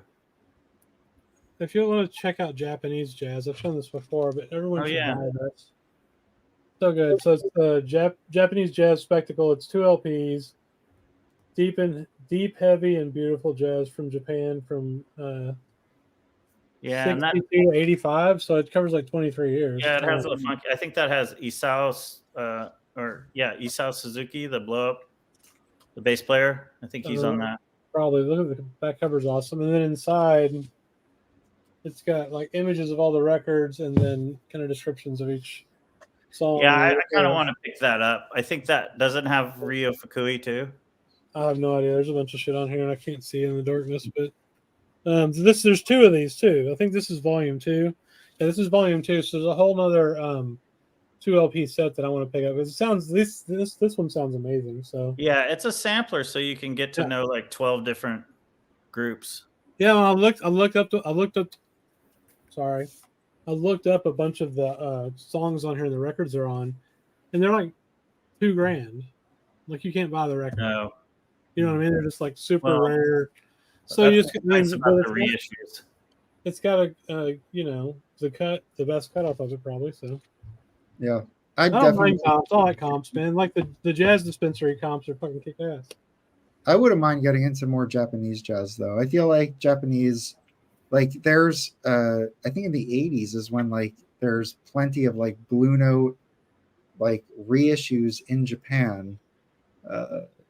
Like they or not even reissues, but like I think there were new titles that were put out, but it was the Japanese Blue Note guys putting out American jazz guys. If I'm not mistaken. Well, sure, because King did all the LT series, King Japan, and then they released all the classic Blue Notes, and they also released some that were tapes that were never on the LT series, like Oblique was one of them, the Bobby Hutcherson, because that was never released. That was a Japanese only, and then it was released as a tone poet a couple of years back. But that was never released as an LT series. And there's a couple Bobby Hutcherson that were only released as Japanese only. Yeah. And they got there's a couple like Quebecs that were Japanese only, that are really cool too. All right. So, weirdos in the peanut gallery. I am fully clothed. Yes. Stop picturing Criss without his pants. All It's right, called. By the way, Loki, it's called Winnie the Poohing. It's Rob, I'm pretty sure you've had a pretty. Well, I was just gonna say, I think Rob has a pretty good week picking up jazz records. If I'm not misinterpreting previous comments, do you have records you want to show? So I have a record that Mike Notes and Tones pushed, and then Mike got Jazz Bum got, and then I was finally able to find a copy of it from Jamaica, but the guy failed to say it has a lip warp. So he gave me $20 back. It plays fine with the warp, and it's an outstanding record. It's really killer. Yeah. That's an excellent record. Yeah, and that's is it like a 70s reissue or what? Or That's like the original? you know, it's before OJC, so it's definitely 70s for sure. I have that copy. And Horace the reason why, I mean, not the reason, but it's Sonny Criss in a small, it's like a small group. And then Horace Tapscott is the arranger conductor. So, like, if I'm not wrong, that Lee Evans record, Gil Evans record, that's not a Gil Evans record. It's half Cecil Taylor, and the other half is Horace Tapscott, right? Yes. No, that's not right. No, it's not right. No, the second side is Cecil Taylor, and the first side, I forget who it is, but it's not. I don't think it's Horace Tapscott. It's not Horace Tapscott. I'm pretty sure. Okay, it's not. but Horace, he's sort of like a Mingus type of approach to the way to me. This is the way it comes off. It's got that, but it's darker, but I like it. It's cinematic. It's cinematic. Yeah. Cinematic. Yeah, but the way Mingus kind of interpreted Duke Ellington, I kind of feel like Horace Tapscott's that's his sensibility, sort of. Because I was listening to some of the Pan-African stuff, and it kind of got that same vibe to it. That's really good. Yeah, I like that. Yeah. So I mean, this is the hardest I feel like I've ever. I have several Sonny Criss, but he's playing differently on this. Oh yeah. And by the way, out of the shit, never mind. Sorry. Tommy Flanagan's on piano on that. Damn. Yeah, the whole band is outrageous. No, this is a must have. Does anybody have that record and that Sonny Criss Muse record? Do you have both of them? Yeah. Which one do you think is better? Well, I have a Sonny Criss Muse record, but not the one. They're different. Different. Oh, you mean because they're both orchestrated by Tapscott? No, the Sonny Criss records on Muse are more like hard bop. Criss, he's playing. It's a different. I have probably 4 Sonny Criss records. Criss Craft is orchestrated by Horace Tapscott. It's a Sonny Criss record. Yeah, it's different. But also Ray Draper's on here playing too. Yeah, I have both, Mike. I have both of them, and I this record's in its own league. It's really cool. The fact that Ray Draper's on there is just the nice plus, dude. Yeah, it's a big plus. And he got stuck up in fucking and it smells like it's from Jamaica too. Ridiculous. Yeah. Smells like poor guy. That's your whole apartment, bro. Someone dumped supposedly, yeah, I don't. Mike, I think you're breaking up. Mike. Yeah, Mike, I think you broke up a little bit. No. No, you were breaking up. We're waiting for you. Supposedly, Tapscott was supposed to play piano on there, but the producer wanted someone. Oh, right. Yeah. He wanted a big name. Yeah. They dumped a ton of jazz in the dollar bin at Amoeba. So Damn it, I was not there. Does anyone know this record? Who is it? It is Steve Grossman, Cedar Walton, David Williams, and Billy Higgins. Oh man, I like that record. On Soul Note. Wow. Oh wow. I'll listen to it first and I'll let you know. Can you show the label, please? It's Soul Note. Soul Note. No, I mean, it's red. It's red. It's red.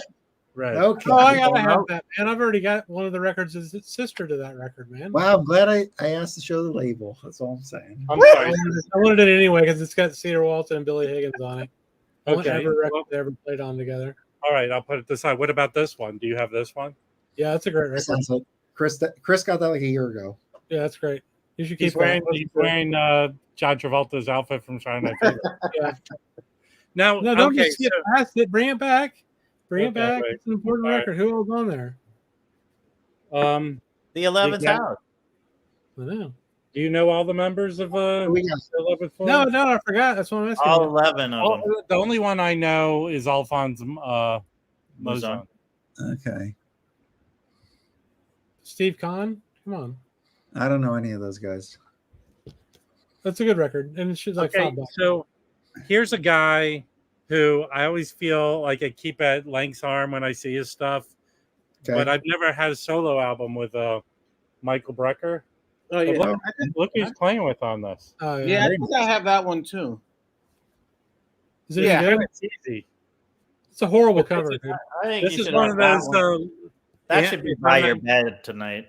It's on those amber. This is on like that clear amber vinyl, silent vinyl. But this is interesting. I did listen. Like one song sounds cheesy, 80s, but then it goes into some cool stuff. So Does that Cedar Walton's soul note smell like spaghetti? John Chamberlain wants to know. listen, John Chamberlain. What's No. that label, Rob? What's the label that record's on? It's MTA. It's Impulse. You don't have to show. Okay. Oh, cool. Oh, That's different. But this is one of those that here. Let me that hold my. probably sounds really good. I bet you that was recorded extremely well. Well, it's digital, but see, you can see right through it. Oh, so that's I'm like quiet super quiet on.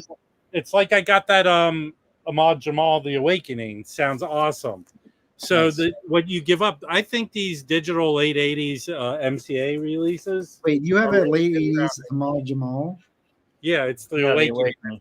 It's digital, but it sounds great. Did I send this to you, Chris, already? Yeah, I have a copy of that already. Yeah. Yeah. So this looks very interesting. There's so many Phil Woods records out there. I'm sorry. Was that a quintet? What was that? No, it's a big orchestra. Oh, okay. Who's on it? A ton of people. We'll just read them, man. Yeah. Gordon Beck. You know, my favorite drummer, Alf Bigden. Bigden, yes. Chris Karen. All right, enough. Louis Jordan. And come on. Kenny Wheeler. Oh, wait. Look. Kenny He's on Wheeler, there. huh? Kenny Wheeler. Boom. So it is good. I got a shitload of It's good 'cause records. Phil You Woods wanna is talk on it, about dude. He this can a play little with like some porcupines. Yeah. It'd be good. Kenny Wheeler is good.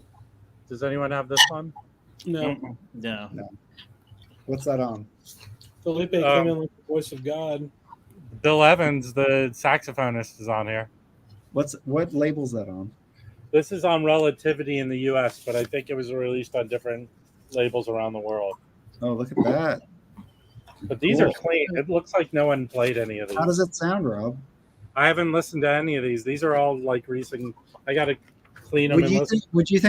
think that's an analog recording and pressing or digital? Of this, I would think it's digital. Probably. Yeah. It's 1986. Probably. I did win this in an eBay auction Oh, awesome. for $15. Nice. And this is clean as this is very minty.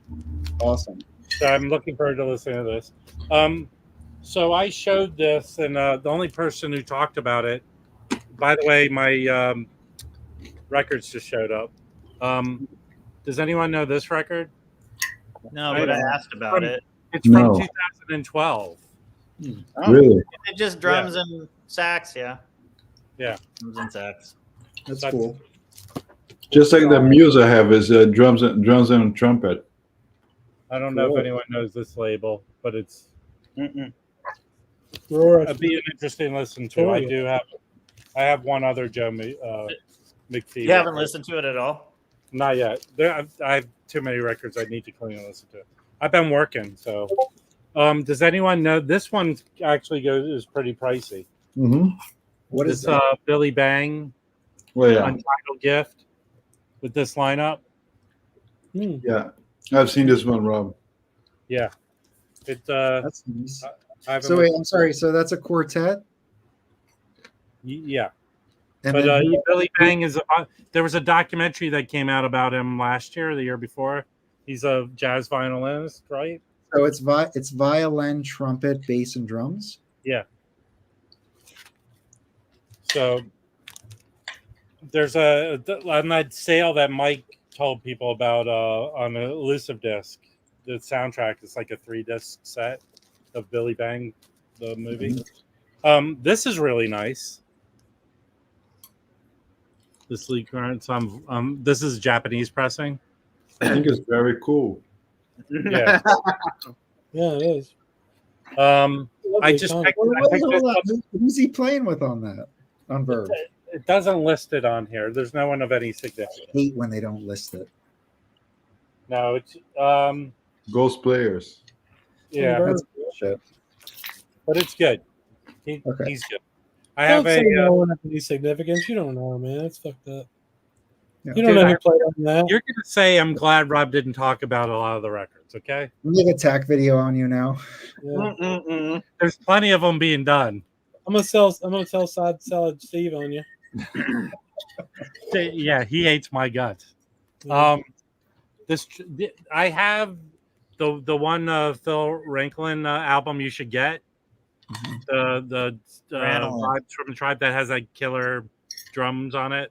Oh, what is this? These are all in that box. So when Bernie Grubman reissued it, now and again basically did the records for the Vinyl Me Please box. So you can buy them all separately. Mike, is that part of the box you picked up, Mike? Probably. Okay. But that's a Grunman. Yeah, remixed Bernie it. Grubman. And I have this, a few of those. This was $20, so I picked it up. It's pretty out there. So yeah, here's who's on here. Tribe is cool. I want to get that. I want to get a copy of that. I don't want the whole box, but it'd be cool. That looks to have awesome. one record. All the records in the box you can buy separately. Okay, cool. Yeah, that looks available separate. Yeah. Hang on, somebody had a question. Hang on, Rob. Yeah. Somebody was asking if unit structures is something they should buy. So I would say listen to it first before you buy it. Who's asking? Yeah. Give it a listen. I don't have it. I'm not buying. Yeah, I mean, look, I feel like the thing is that get everything you can, but if you can't, if you need to be, I don't know. I feel like I like that record. I listen to it when I work. I don't know if everyone can do that though. Oh, you have George. We have any unboxing? Well, I'll open one because one of them is the Nathan Davis.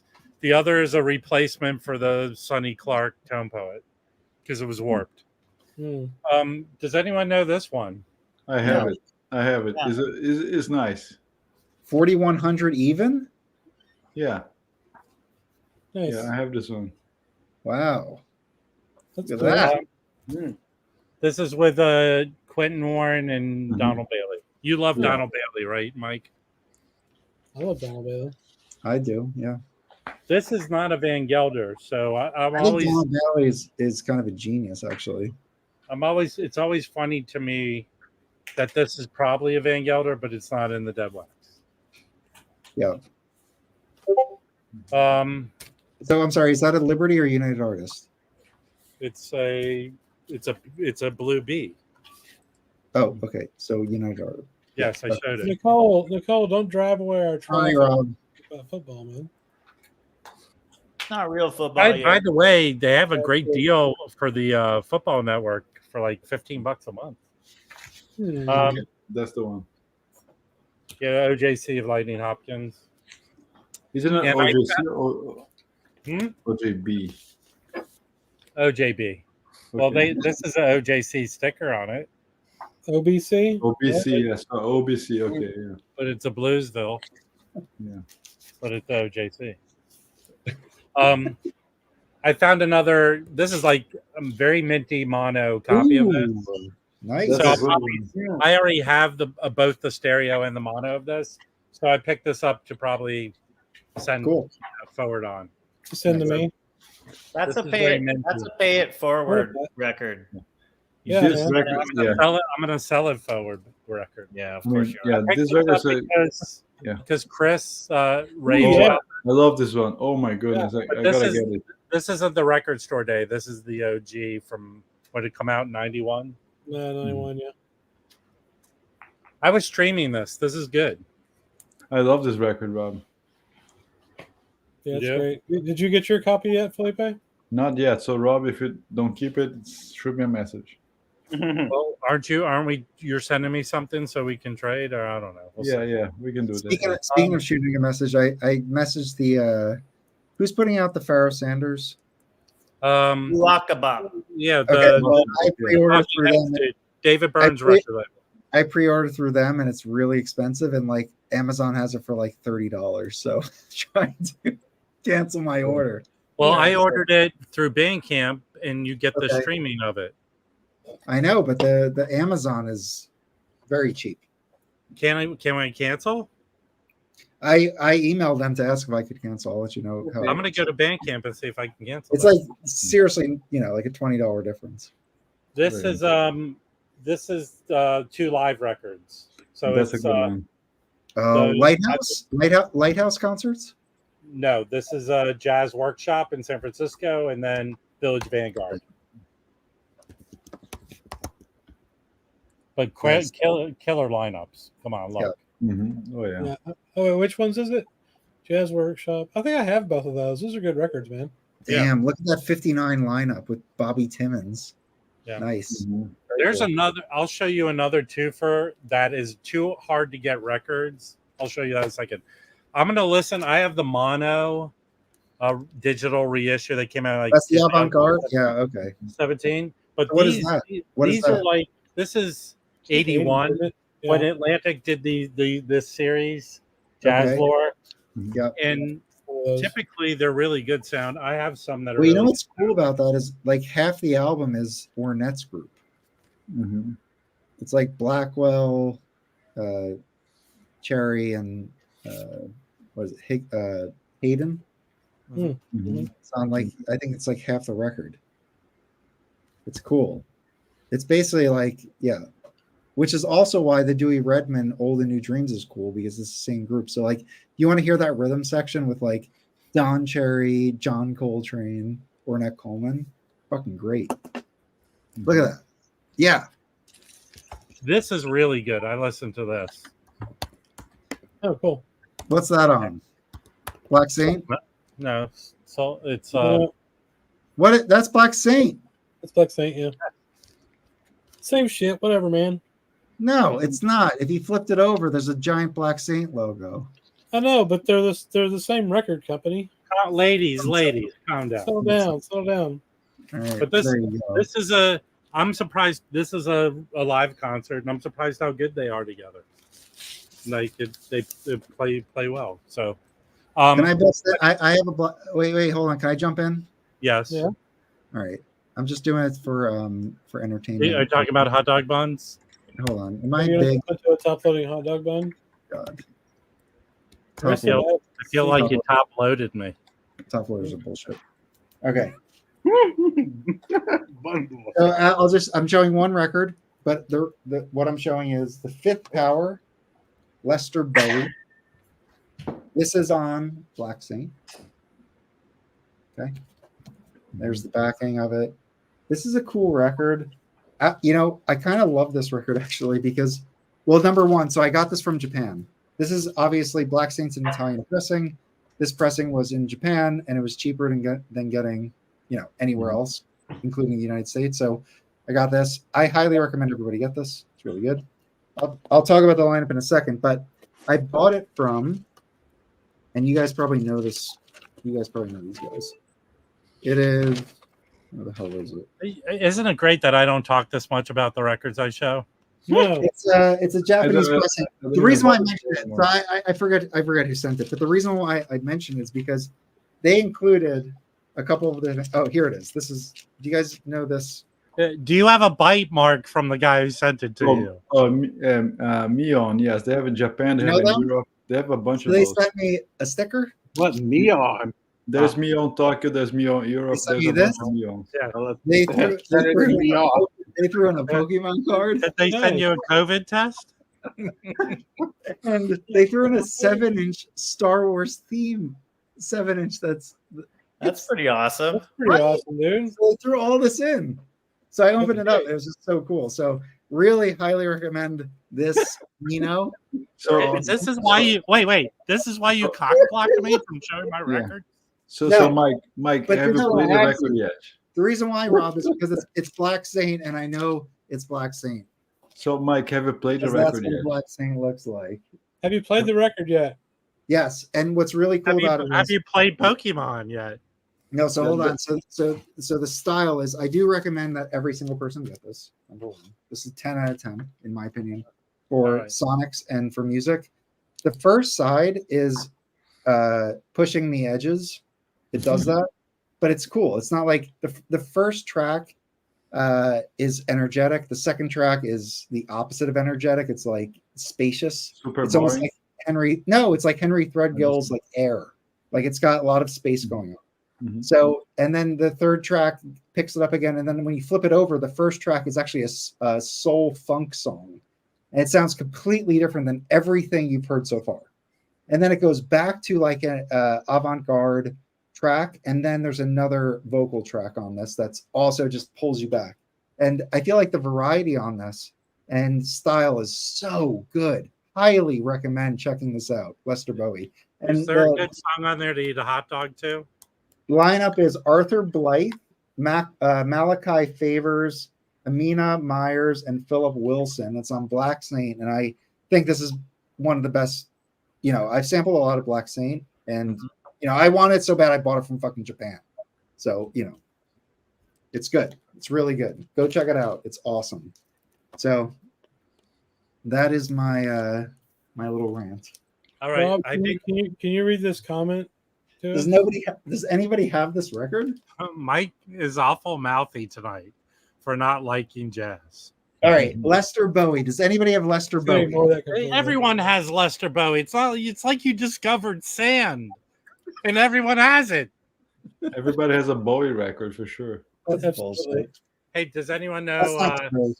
So this is interesting. J.J.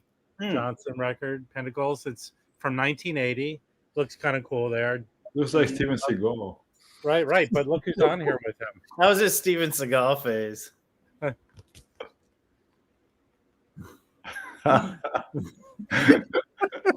can't even think of a Steven Seagal line he has from his movie. Come on, I'm playing on my knees. Look who's on here. Look at that lineup. That's nice. All right. Yeah, that's pretty bad. And then, that is badass. I forgot to Rex. You just reminded me. It's produced by Ed Michel. Yeah, I just picked this up today. So and Lightning Notes by Ashley Isn't Camm. Ed Michel the guy that Dan the Jazz Shepherd speaks to every now and again about like? No, he's dead, and I think that's Mike the Ingroup about the collection from Ed Michel. Can you show his face again? Right. Dude, that's the guy. That's it. He's got the look of the guy that's going to steal your girl from you and shit. Who stole your girlfriend, Chris? Nobody. It looks like he should be wearing an ascot. For sure. Or a cape. This is an album that Joe wants from me. I already traded him another one. I will listen to this. This thing is it's still in the shrink with the hype sticker and really nice condition. And you can buy. I've seen sealed copies. There's a current reissue of this. Do you guys like Last Exit? It's like metal jazz. It's metal free jazz. It's a great project. I honestly, yes, I agree, but I also feel like it's kind of very much jazz. It's more like Sonic Youth than metal. Does anyone know this record? This is a very hard to find record. No. I found it a bunch of times. Mike, what are you typing into the chat and smiling about? So Rob, Akbar. It's not football. What now? What were you gonna say, Felipe? No, Something normal? No, I was gonna make a joke. The Okay. basketball. Go for it. So if you find this is like these series they did in the 80s. Oh, there's a bunch of those. This Mazzy is 76. Yeah, 70s. Mazzy sent VCLT'd me a Ben Webster one of those, and it's very good. But I would never pick it up myself, but I'm so happy. The reason I picked this up is I've been trying to find that Sonny Rollins, Sonny State, Desi Gillespie record. It's not easy to find. And it's kind of expensive. They did 2 records together, and this is a twofer with both of them. So it's a very cheap way to get those records. Mm-hmm. And I think this series was done by Robert Ludwig, but I can't. I've have some other ones where he's in the Dead Wax. I don't see his initials. What's the label? What's the label look like? It's a Verve. It's Verve. Yeah.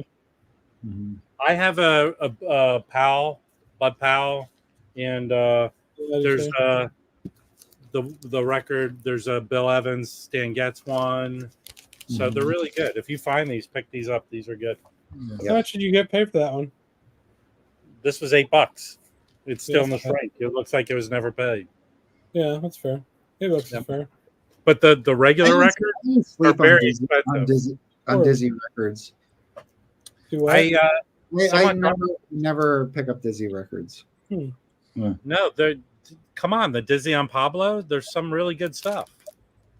Yeah. Someone dropped this at me. I think this is probably the best Vinyl with Please jazz record release ever. Period. Well, they had it for $15 at Amoeba, so it sounds unbelievable.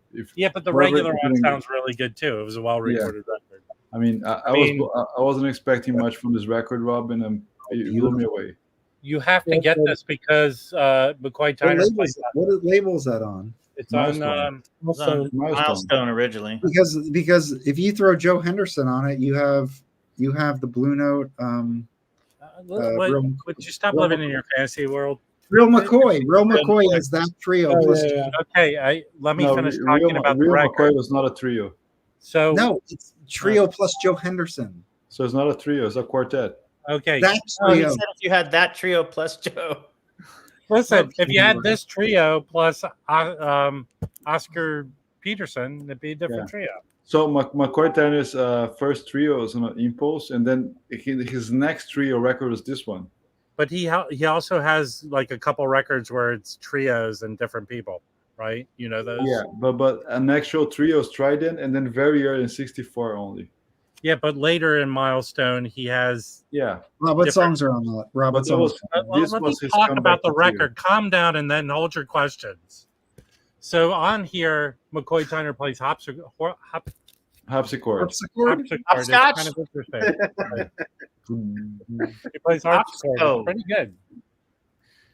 Oh my god! Here are the songs, okay? Yeah, this record sounds fantastic on this Vinyl with Please reissue. Yeah, but the regular one sounds really good too. Milestone in general is great. Yes.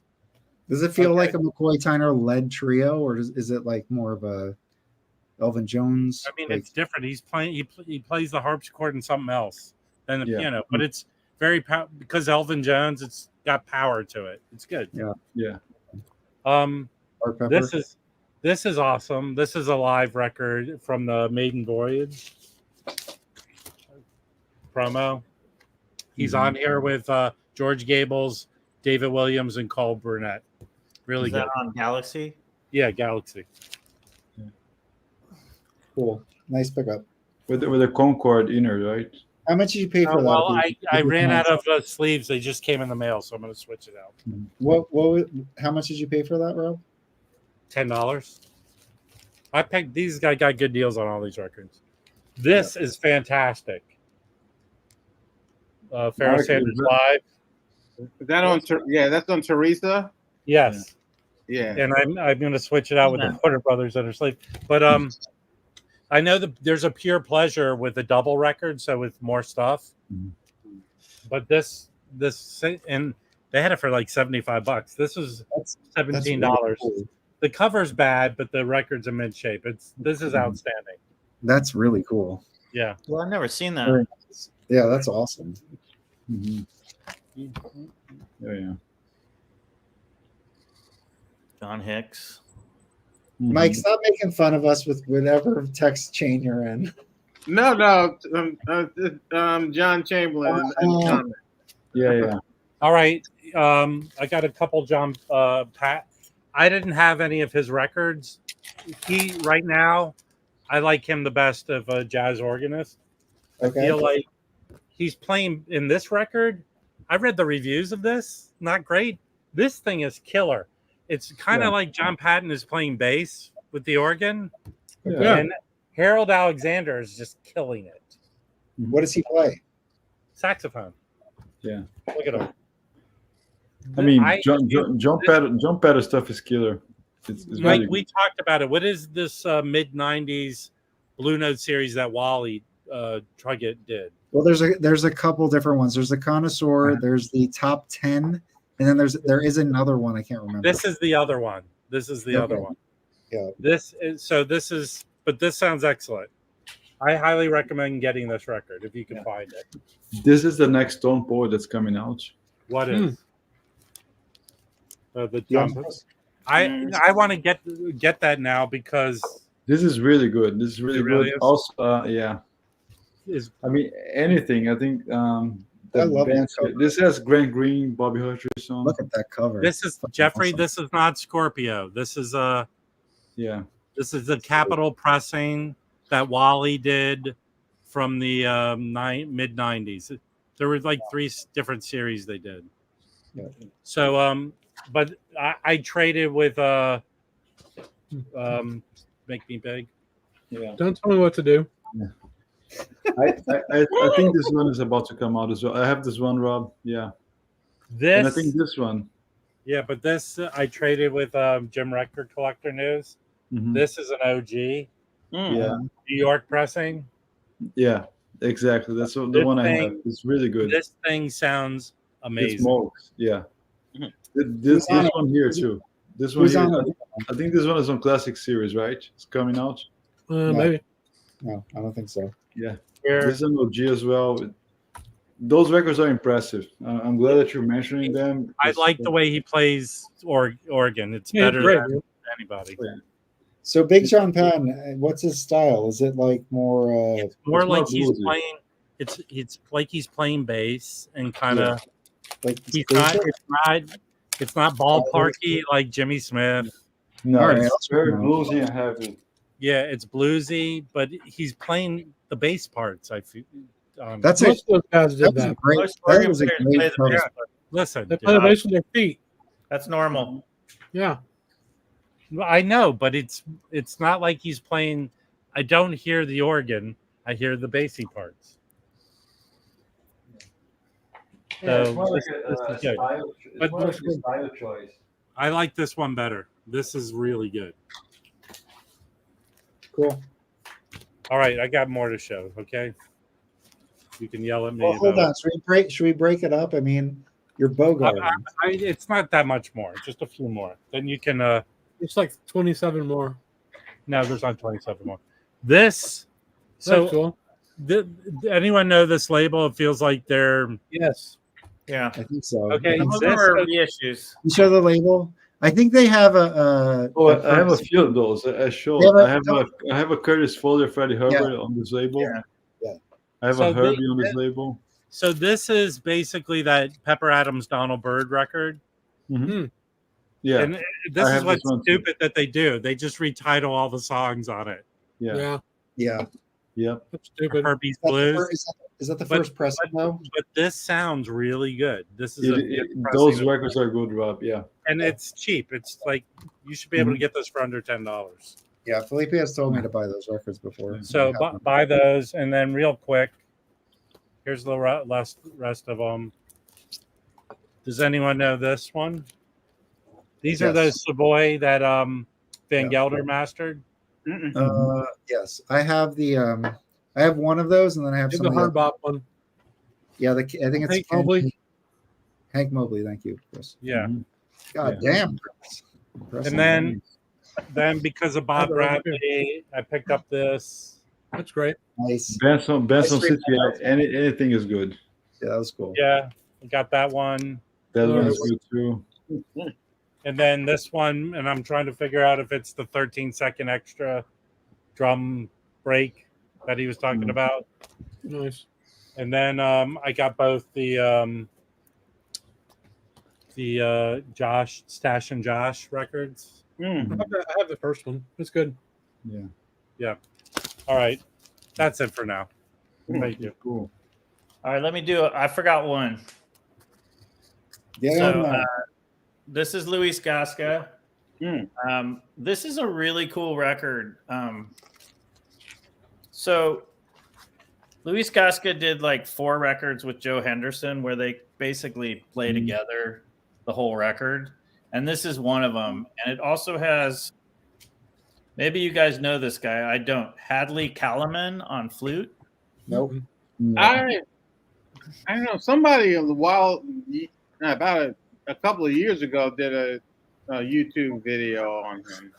But anyway, he plays really good, but it's mostly Gasca and Henderson, and then you've got Carlos Santana playing guitar, George Cables and Greg Rowley. Oh wow! On piano, on electric piano. So you've got like a little bit of Santana's band, right, with Rowley and Santana. Lenny White on drums. Nice. Stanley Clark on bass. And then you've got a bunch of didn't Ken just put an interview up with Lenny White? Yeah. He's the drummer on the Woody show. Blackstone Legacy. Blackstone. I mean, he's the drummer on a lot of top records. He played jazz. He played rock. He played funk. He played the group Lenny White 29. That's when I first heard him as a kid. I heard that group. So this is kind of what you would expect. And then there's a ton of Latin cats on percussion. So you got Victor Pantoja, Mike Carabello, Carmelo Garcia, Coke Escovedo, who played with Santana a lot, and Rico Reyes, just like tons of guys. Jose Arias on vibes, who also played with lots of different guys, including Santana. Anyway, it's a pretty cool, Latin. It's jazz, but it's got a lot of Latin rhythms. And the title, for those who chant. And I've been wanting a nice copy of this for a while. It's got a beautiful cover. I like it. The painting's so really. It has a spiritual style to it. I think, you know what, it sounds, if you know Santana's records, and just throw in some great horn. Well, for those who chant, I mean, that's, it doesn't, I don't think the title. Wayne Shorter and Herbie Hancock both chant. Yeah, I think the title might be, maybe they were coming up with a spiritual title just for the record, but I wouldn't call this spiritual jazz. Yeah, you mentioned Coke Escovedo. You know who's his niece, or was his niece? I don't know if he's still alive. Oh, Sheila E. Yeah. Oh, cool. Yeah. Nice. That's his niece. Yeah, her dad is Pete Escovedo. Yep. Yeah, I saw the Escovedos a couple times. Not with Sheila E. though. Just with the.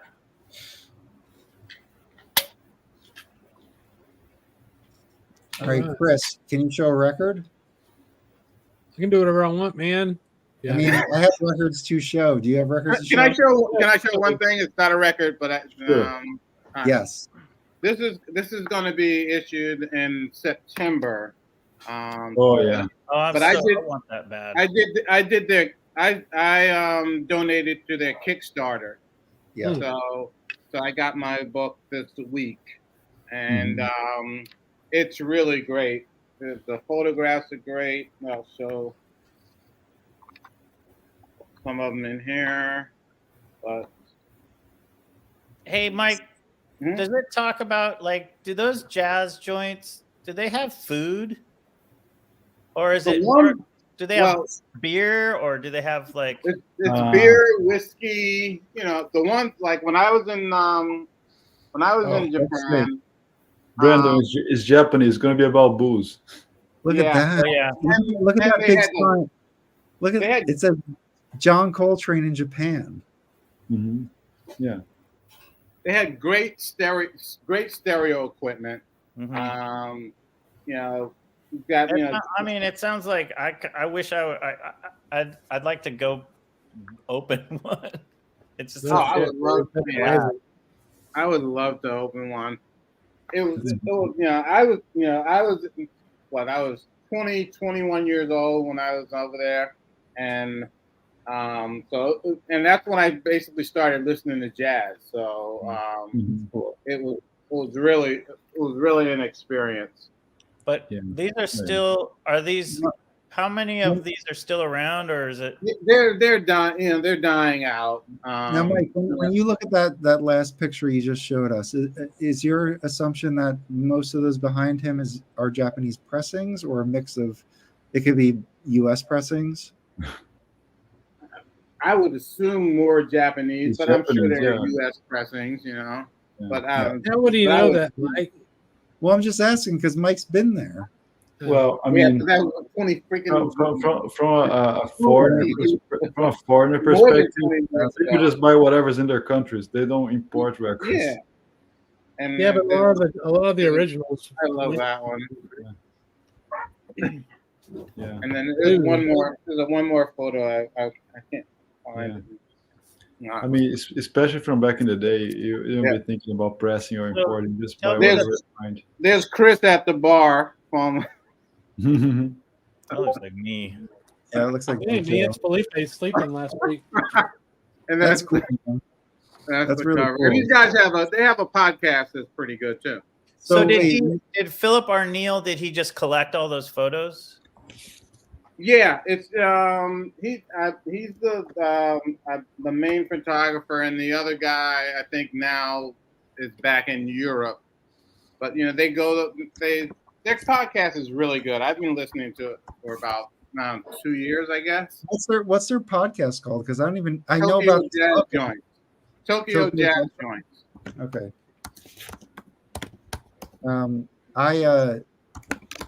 So you're saying that that book is documenting a dying.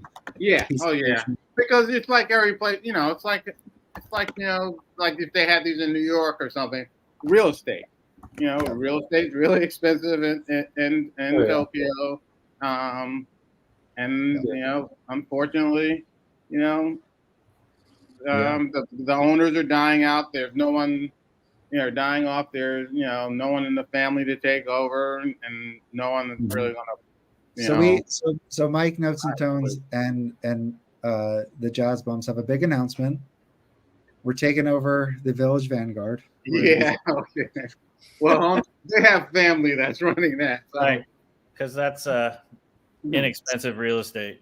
So does the family live in the neighborhood to be there every night, or be able to be there when they need? Like, is it essentially like, are they New Yorkers still, or are they coming? I would assume so, because it's the daughter now. I mean, there may be other. I just know the daughter, but I'm sure there are other. Yeah, that's amazing. The club is amazing. The club is cool. You've taken me there twice. Yeah, and I feel like going with Mike is such a pro move. Like Mike knows how to go to the Vanguard. We get the best seats. It's just it's the best. And it was funny. The last time we went there, and we met at the Italian place. But the Italian place we met at was used to be a jazz club back in the day called Sweet Basil, which was like second to the Vanguard. But now it's a restaurant. There are Sweet Basil records that I've looked into that I want to get. Yeah, I have some really good Art Farmer Sweet Basil records. He used to play it. That was his spot to play at live in New York. The best part about last time, sorry, Mike, but like when we went to see Billy Hart, right? Classic jazz drummer, and his piano player, which I cannot remember his name, he is playing a solo and he's literally off his seat playing. Yeah. And this is the first night that they're playing. So he's like getting into it, he's playing it. And then he gets so worked up, he pushes the piano off. And then he comes and sits down literally like right next to Mike. There's like Mike, other person, and then the piano player. Because that's like the stage was like part of it's like all part audience. Yeah. So you remember Jason Moran's, right? He's saying it's all about the core. Mm-hmm. Right? Yeah, that was really good. But the pianist that was playing that night is Ethan Iverson, and Ethan Iverson used to play with the Bad Plus, but he left that group about 4 years ago. But he plays a lot with Billy Hart. I saw him, Billy Hart, and Buster Williams at the Jazz Gallery. It was Ethan Iverson's like 50th birthday, and they did a bunch of shows, and they were fantastic. Yeah, Shoji remembers Sweet Basil. I think when the VC goes out to Brooklyn for that like October meetup, I think we should get tickets to the Vanguard. Yeah, you know what I was thinking?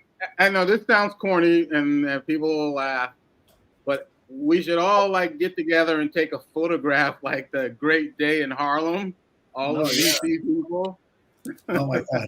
I think you should all take a picture on a couch. Yes, I'm down with that. On a lip couch. I'm down with that. That'd be amazing. What was good about Sweet Basil too? They had this great bartender there. That was really cool. That's one of the things I remember about Sweet Basil.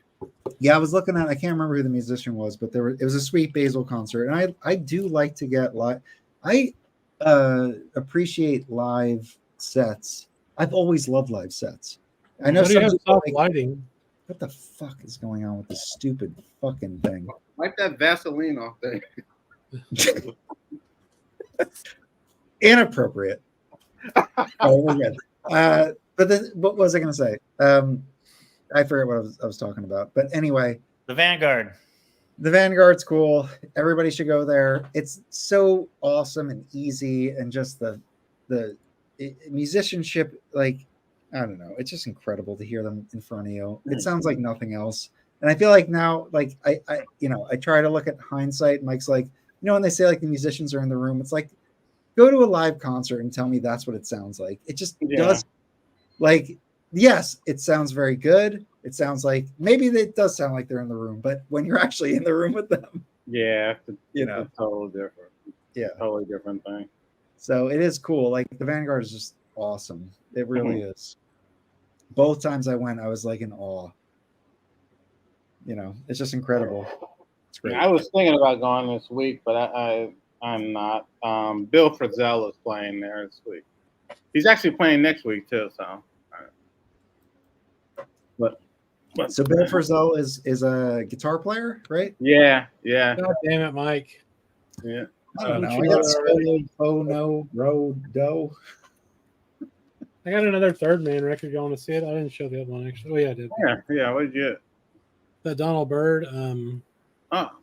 Electric Bird. Yeah. Nice. Yeah, the cover's really cool. That is nice. Yeah. And then I like this record better than the other one. I think this is a good record. Sounds better, right? Oh, it sounds amazing. Yeah. It's kind of trippy though. I mean, so it's a blue note. It's really pretty. And the other one's the same way, but yeah, I like this one a lot. It's a lot of reverb. It's Electric Bird, obviously, but man, some of the it's more like early 70s Miles Davis than it is like the funky Donald Byrd, right? Well, I mean, yeah, it came out like 6 months after Bitches Brew or something in '69. Right, so it's kind of more similar to that than the funky Donald Byrd stuff, right? Yeah, I don't really think it's all that similar, though, honestly. I mean, yeah, there's some influence there, but I think it stands on its own thing. And there's a lot of sounds, like when his trumpet's just like echoing around, and it gets kind of cacophonous that really remind me of like certain elements of like trance from the '90s, like trance, electronic music. If you were to get this or the Thad Jones, would you prefer the Bird? I'd get this 10 times out of 10 over the Thad Jones. 100%. John asked who's on that, who plays on that. This is not jazz, but I want to see if Criss knows this. Who's on this? Let's see. It's not jazz. Donald Byrd, Jerry Dodgian, Frank Foster, Lou Tabakin, Pepper Adams, Bill Campbell, Hermeto Pascal plays flute, Duke Pearson, Ron Carter, Mickey Roker, Air Tumoriera, and Wally Richardson on guitar. So a bunch of badasses. Yeah. Killer record. What do you got there, Brandon? Check out that jacket. That jacket looks awesome. Yeah, it's really pretty cool. I want to know if Criss knows this. What is it? It's Terry Allen, Lubbock on Everything. I do not know that. It's a country record. Oh, cool. This is a reissue. This is the other thing I picked up. And I'm not a big country fan, but there's a few things I like. I like Townes Van Zandt, and exactly. I like this guy. Anyway, this is a class. This is from, I want to say this is from like 70. Can't read it. Anyway, the original is from the 70s, and this is like a 2020 reissue. But Nice. It's pretty cool. I would check that out. You know, Townes Van Zandt, Fat Possum seems to own the rights for all of his shit. I guess so. But they sound good, man. Their records sound good. Yeah, and they had a couple years ago. They did two of them, and they were like 40th anniversary or whatever, maybe 50th anniversary. I don't remember, but they came with a nice Obi with a really nice tip-on jacket, really nice pressing, and they only did the two. And I've emailed them like 4 times asking if they're going to do the rest of them that way, but I haven't. Yeah, I think I have. I know the ones they did. I got lucky. I picked them up back when they were like $25 to $30 a piece. Yeah, I did too. I bought them off their website. I love Fat Possum, man. Well, no, I got the originals back when they were. Okay, cool. Yeah. Because I think now they're like $150 to $200. Probably, yeah. For all those reissues sound good. I mean, yeah, I'm gonna grab one of them because I have 3 of his stuff that it was originally on Tomato. Mm-hmm. And I'm gonna grab it, one of those Fat Possums, because I have one of the ones that's on there. I do too, Jeffrey. Anyway, check out the Terry Allen. It's really cool. That's cool. I don't listen to new country though, like ever. No, this is not new country. No, dude. I got shit. Can I jump in with the story? I guess. Yeah, I'm just kidding. Yeah, of course. All right, here we go. And if anybody knows, One day there was a hot dog bun. the story, I can add details to the story. Okay, so I've been trying to get into Stravinsky a little bit. Not really. Stripping? Well, I saw something in the bins, and I knew the Decca UK label was there. I picked it up. It's Symphony in C on side A. It's beautiful. And anyway, so I like him. And then I'm watching. I don't really watch much television. I just don't. So whenever I have some time in front of the television, I go to the PBS app and I have the jazz. Oh no! So I'm watching this thing, and there's somebody. So anyway, so I just watch it for like a couple, like 20 minutes. Do you take your shoes off and put a sweater on before you do this?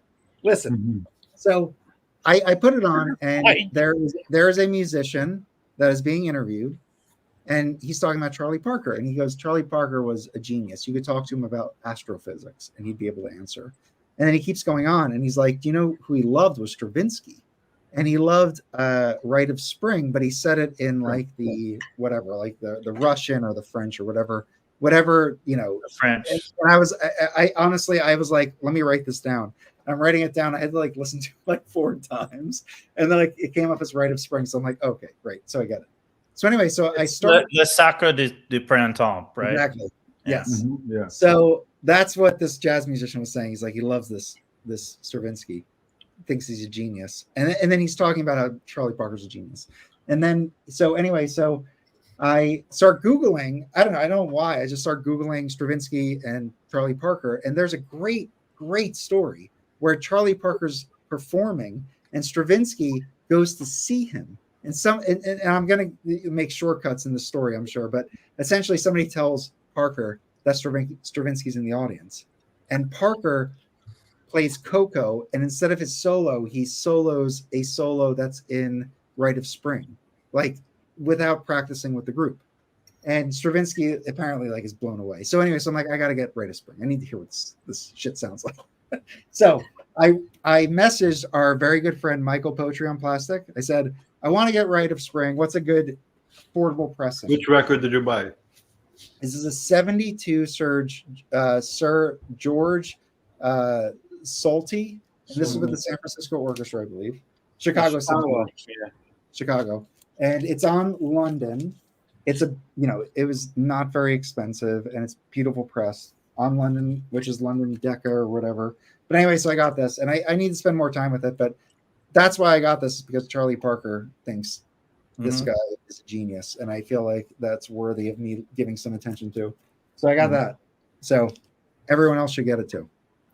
1188 said in 3 sentences what you said. Sorry. What did he say?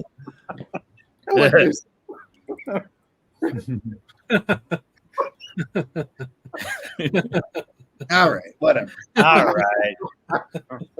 Enough. Hey, there's a lot. I mean, a lot of jazz musicians were really into a lot of classical composers. So, Cecil Taylor was really into Bartok and Macrocosmos, and you really hear, if you know those piano pieces, you'll hear that in his playing a lot. So I mean, even before that, right, Brandon? Even more genius, Jobim, right? He's Debussy, Stravinsky, Rachmaninoff. He was really into those guys. Jobim, like Debussy. Also, a big fan of Stravinsky was oh my gosh, yeah, I remember in a second. Stunty. It was Stunty. Also, wasn't Monk like a classically trained pianist too? What? Like, Monk wasn't? No, Monk. that was the whole point. The whole he lore is that he was a child that didn't know how to play any Western music. No, it was pure jazz. No, I think he developed so he could play.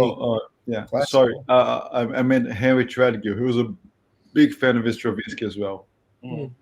Right.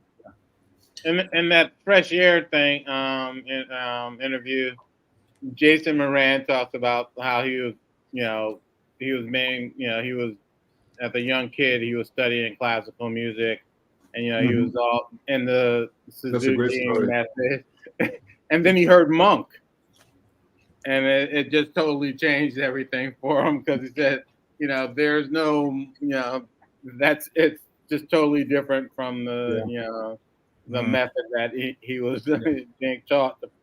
Yeah, no, it's pretty funny. I mean, he said, right, Mike, he heard his parents' system upstairs, and his studying piano was downstairs. So he heard Monk, so he rushed downstairs to play, but he just couldn't play immediately. He had to go back and forth upstairs and downstairs. Yeah, just another reason to check that interview out. Yeah, it's fantastic. I was just gonna say, and I know this is a bit different, but you guys reminded me of this. Is Amazon is putting out a Wayne Shorter documentary soon. Oh yeah. And that looks really cool. It does. I'm really excited for that. I think it's coming out later this month, like the 25th or something like that. Yeah, 25th. And I forget the name of it, but just Google whatever, like Wayne Shorter documentary, it'll come up. The teaser was him talking about how he's playing with Blakey and Lee Morgan. Yeah, that is funny. Yeah. It smiles and says, let me talk to Wayne. And then Blakey basically goes and yells at him. Anyway, and then it cuts to Herbie Hancock, and they were like, we were so happy. Yeah. It's called Wayne Shorter Zero Gravity, I think it is. Yeah. Zero Gravity, yeah. Because Herbie Hancock's doing a show on the 18th at the Hollywood Bowl. Yeah. That's dedicated to Wayne Shorter. There you go. Well, I have to teach that night, so I'm going to see if I can switch off. But Ron Carter's going to be there. There's tons of people. Santana. Oh, yeah. Yeah. That's cool. So, so John just pointed, Herbie, he was classically trained. I mean, he went to school, had lessons. So he actually, when he was 11, he applied to a contest to play with the Chicago Orchestra. He was selected. He got there. When they saw this, 11-year-old kid, they kind of switched what he had to play. So he gave him something that he was totally not prepared to play. So he played and he nailed it. So they had to take it anyway at the age of 11. So he played with the Chicago Symphony Orchestra. Yeah, he's totally ahead of everything. Yeah, Chicago Symphony Orchestra was also all those like RCA. What are they called? Whatever reissues that Chad puts out. Living Stereo. Those are Fritz Reiner with Chicago. Like that's mostly Chicago Symphony Orchestra. I'm pretty sure. Yeah. So anyway, I mean that's a great orchestra. That's why when I reached out to Michael Poetry on Plastic about the Rite of Spring, and he was like, "Get this London." And whenever I think of London, I think of Answer May, because Answer May is on a lot of early Londons, the decades. And it was San Francisco Orchestra, so I thought that was kind of cool. And there are really good, like the Kevin Gray box set where he does the Eighth Symphony of whoever he's mentioned on a couple streams. He mentioned on our stream. He mentioned on our stream. And he mentioned it on Mike Esposito's video rather. Yeah. Anyway, so that's San Francisco Orchestra, and that box is like thousands of dollars. You can get it. Yeah, it's incredible. So anyway, so San Francisco Orchestra is pretty great, and this is a London pressing, Rite of Spring. Go get it. Charlie Parker loved it. Nice. I actually heard Brandon likes it too. What? I like Rite of Spring. What? Anyway, I just got it. I have not listened. I haven't sat and listened to the entire thing. Isn't there a CTI with Rite of Spring on it? There is. It's a Hubert Laws. Yeah. Hubert Laws. Afro Classic. Right? I have the Rite of Spring. I have a gramophone of the Rite of Spring. On Dutch gramophone. Yeah. I do like the Rite of Spring. I need to listen to it. Beautiful. This just came in a few days ago, and I've been listening to jazz. I need to put this on. All right.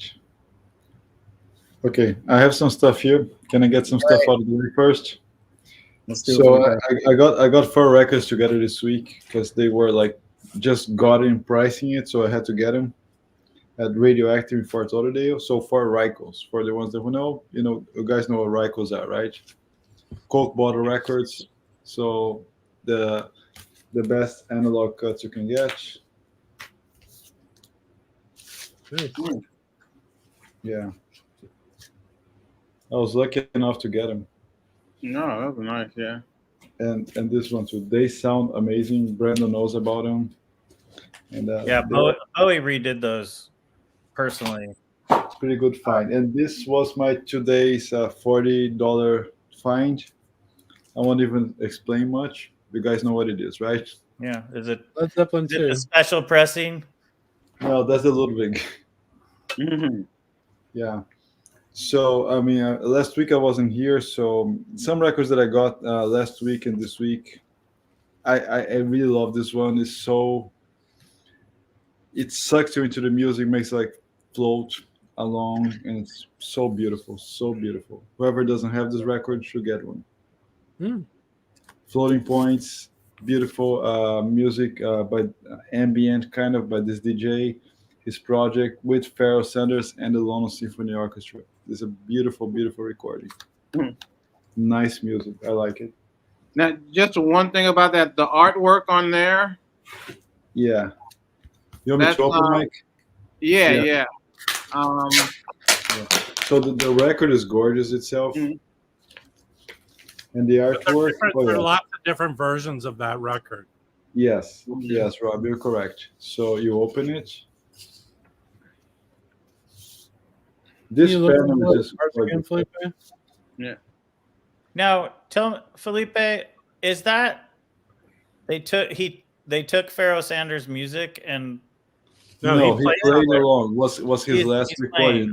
They put everything together. It was a recording. Okay. He actually played along. Yeah. Yeah. The artist that did that artwork for that album, Jason Moran and her did a thing together where while she was painting, he was improvising. Yes. And she was they were reacting to each other. And I think I have the CD of the recording that comes from their collaboration. Well, that one's I know where it's local and it's not very expensive either. No, it's not. It's not hard to find. You should get one about $20. No hard. Hey, another record that came from Dusty Groove. There was a quick restock. Not sure if everybody got it, but pretty good as well. Oh yeah. Beautiful music. The record is not cut so hot, so you really have to crank up the volume to listen to it. And I mean, the original. I have the original too, and it's the same thing. You have to turn it. You have to turn it up. It's a double on red record. I've been streaming that. Yeah, no, it's beautiful. And I don't think I showed this yet, but just going back to the jazz fusion more stuff. I finally got volumes 1 and 2 of this project, Jazz Matas. Yeah. I mean, this is killer, right? Yeah, I don't have the second one. I only have. Second one is the best, I think. Is it? Is it Donald Byrd on that one too? Yes. So volume 2 has like Chaka Khan, Ramsey Lewis, Donald Byrd, Jamiroquai, Nego Cello, Donald Byrd, Ruben Wilson, Freddie Hubbard, Keith Garrett, Kenny Garrett. It's like a crazy good record. The premise behind it is I'm not going to sample these guys. I'm going to get the actual jazz cats and cut a record with them. So that's the beauty of it. That's I think that this project works so well. These records are not so hard to find, except for the volume 1. It's still available. You can order it. Yeah, easy to find, the volume 1. And man, this is killer. I mean, beautiful record, hip hop, soul, funk, everything mixed, but in a very well presented way. I love the MC Solar song. Yeah, the Nouveau Western. So if you're like into funk hip hop and you don't like jazz too much, you're gonna get this record. If you're just like jazz guy, you're gonna also like this record too. So I think it's no brainer there. And a few other ones, I got some Japanese stuff. I've been getting a lot of Japanese. My Dear by Takeo Moriyama Quartet. Yeah, tell me about that. Yeah, this is a very, very good record. This is the OG. I think you can find a repress now. It's available from what last I checked. Takeo Moriyama, Hideaki Mochizuki, Toshihiko Inui. And I think someone asked me on Instagram, is it like too far out there? I said, no, it's very accessible. Very good playing. I'd say it's more on the fusion, post-bop. Okay. Not too much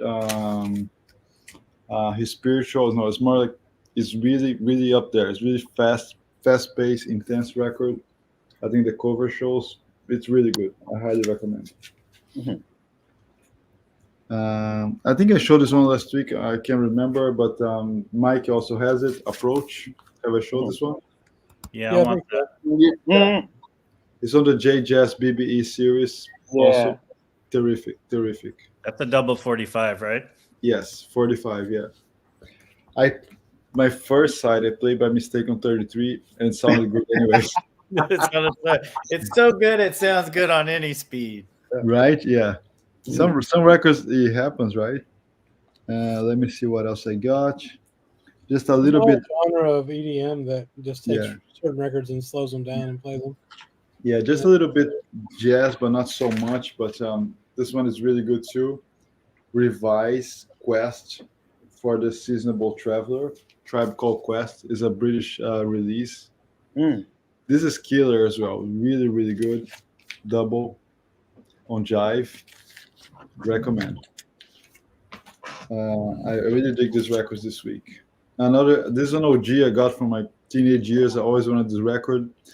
A little bit of jazzy, most like funk beats, a little bit of hip hop. Man, this is killer. I love this record. I always want an OG of this one. That's cool. I like that record. Right? Deeper Shade of Soul. What else? Fast Lane. No Kid. It's a great record. It's a really good record. If you guys don't know it, go check it out. Now going back to jazz. Another Japanese reissue from this French label called what's the name of the label? I'm gonna pull it out. Le Tre Jazz Club, the Three Jazz Club, the trio, pretty much. They also put out the Green Caterpillar that everybody's raving about. Mine is on the way. These records, they sound amazing, and the music is also very good. 4 units. Japanese Top Jazz Man Series Volume 3. If you go to Bandcamp, you can find all the releases there. You can find them online or a local record store. You can get them to order for you. This is beautiful music, really, really good. And it sounds, the pressings are great too. Another one I got this week, we're just talking about this afternoon. This Jazz Dispensary. It's an old release, but I finally got one. Super skunky. You have are you picking these up from your local record stores, or are you? No, this was a local guy here that had a dupe, and I bought it from him. Nice. Yeah, that's good. A little cheaper than Discogs because those things, those best releases, especially the best ones, they're not going for cheap, right? No. Oh, yeah. Well, the damn box set of the first 4 is like $260 now, or something stupid. Yeah. Hey, Felipe, if you don't mind, I've interrupted. Does everyone know that tomorrow is National Vinyl Record Day? You Discover and Sound of Vinyl, they already emailed us, right, Rob? They're having a huge sale tomorrow. Yeah, but I didn't know if it was just a made-up thing on their end, or is it a... Yeah. It sounds like a made-up thing. Yeah, I just got this. I think probably other retailers should follow. Let's see tomorrow what happens. There might be some sales tomorrow for it. I noticed that there are sales going on. You can buy a ton of Tompo. It's now for like $30, $29, even like the most recent ones. So let's see. Those Pure Pleasure, Strata East, they dropped to 25, 24 on some websites. Yeah. Really? Yeah. Wow. Yeah, things are getting better. I got a notification from Dusty Groove about a pre-order, so I'm thinking that means the Clifford Jordan's going to be coming out soon. Yeah, I got that too. They keep sending those. I think that's the second or third one. Yeah. Just so you don't forget about them. I think what's the one? The Marcus Belgrave is coming out before the Clifford Jordan. Nice. Hey Felipe. Wait, I'm sorry, Gemini 2. Mike, are you talking about Gemini 2? Yeah. So Gemini 2 is coming out October 18th. Oh, I thought it was on August. And then I have the Pharaoh Sanders Pharaoh box set September 15th. Nice. I'm actually trying to get my money refunded because Amazon has it for like $20 cheaper. Woody Shaw Blackstone Legacy is also September 15th. And then Clifford Jordan Glass Bead Games and In the World are both set for September 1. That'd be sick. September 1st would be nice. Cool.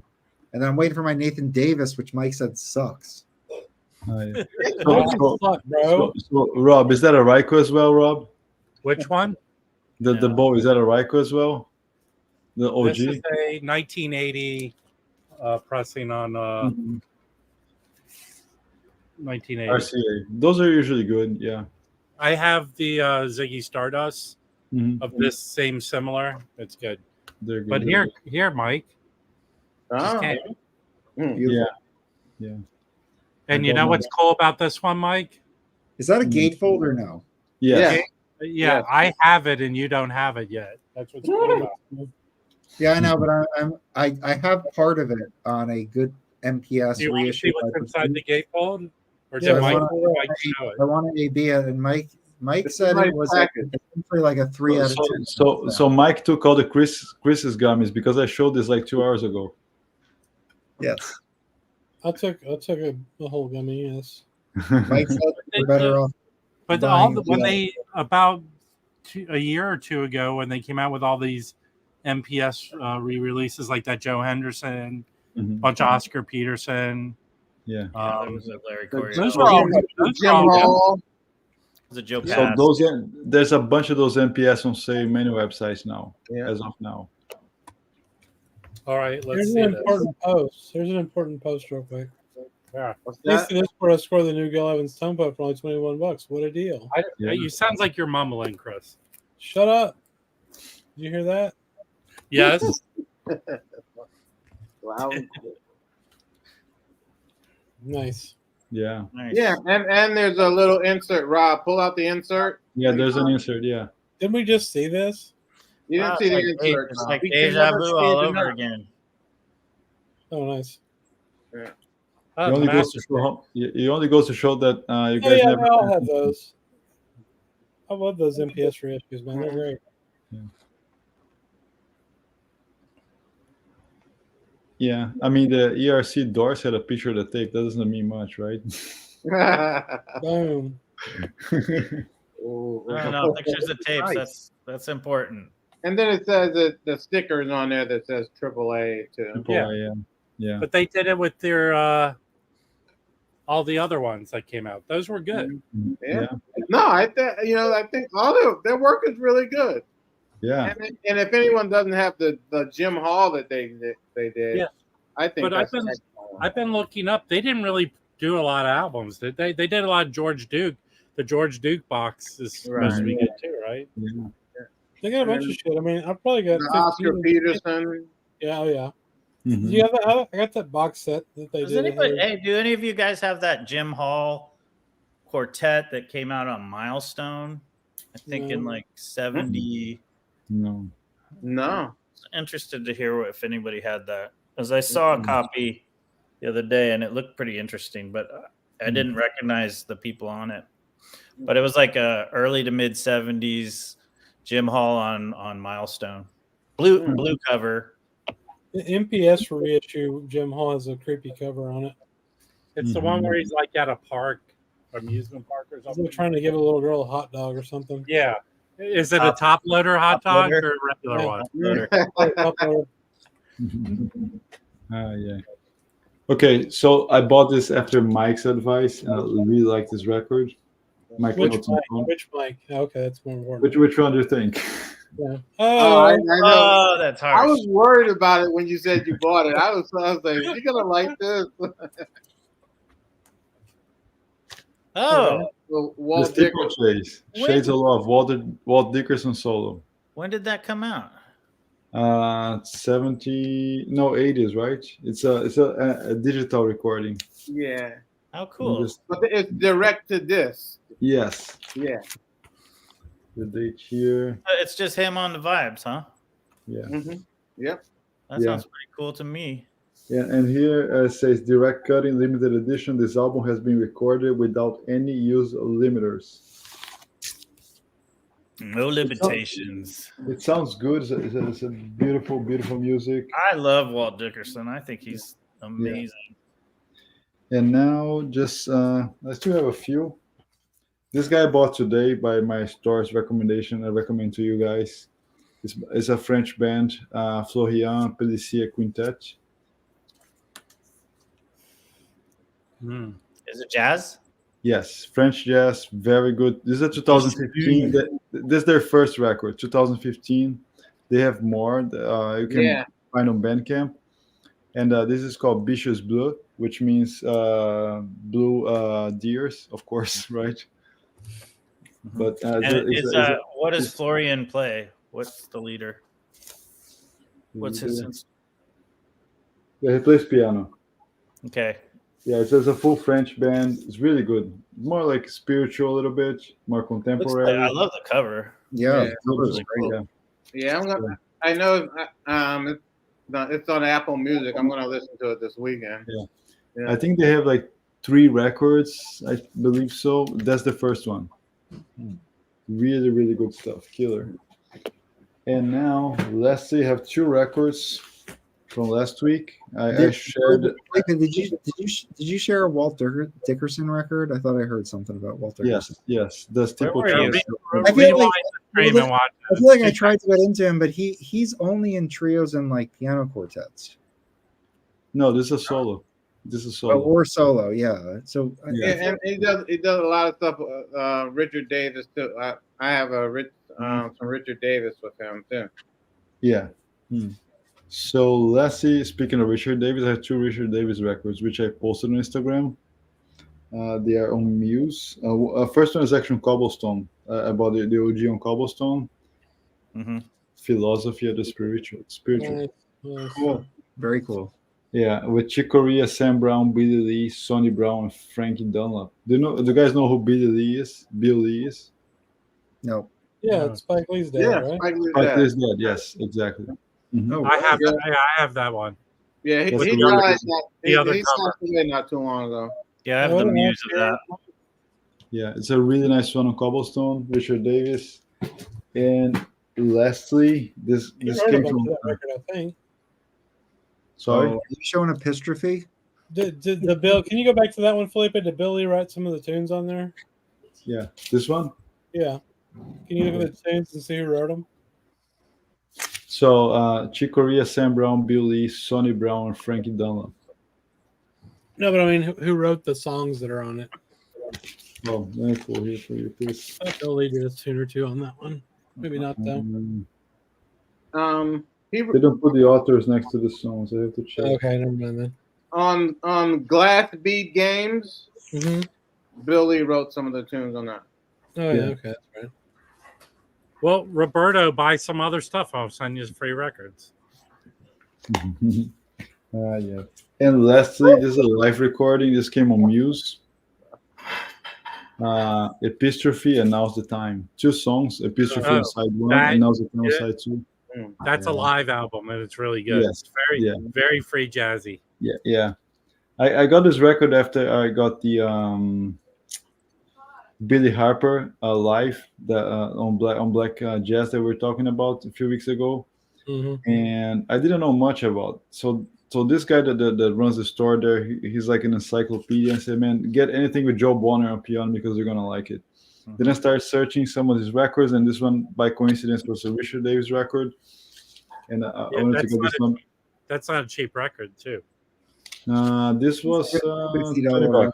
This was like $20 record. It's like 50. Wow, wow, that was cheap for that record. I was lucky. Yeah, I was lucky to find this one on promo Muse. Yeah, that's cheap, dude. That's an expensive record. Well, is it a promo? Because so my spirit. So yeah, if it's white label. Yeah, white label on Muse. I won mine for $30 on eBay. Yeah, well, this is a white label. This is this one, and this is the only U.S. pressing. So this is that's the Timeless Muse. Yeah, Those are different. But I know, but I'm just saying it's white label. Right, And but all the Timeless Muse are white label, and then the regular Muse are blue, regular, white label promo. So they're just I different. like the blue one. That looks cool. The blue Muse label looks neat.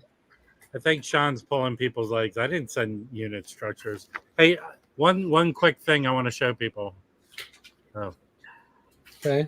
Is it another photo of No. Michael Brecker? I've been buying my outer and inner rice paper sleeves from these guys on eBay. I got 300 of each for like $55. Their stuff is really good. So I highly recommend, How thick are the outer sleeves?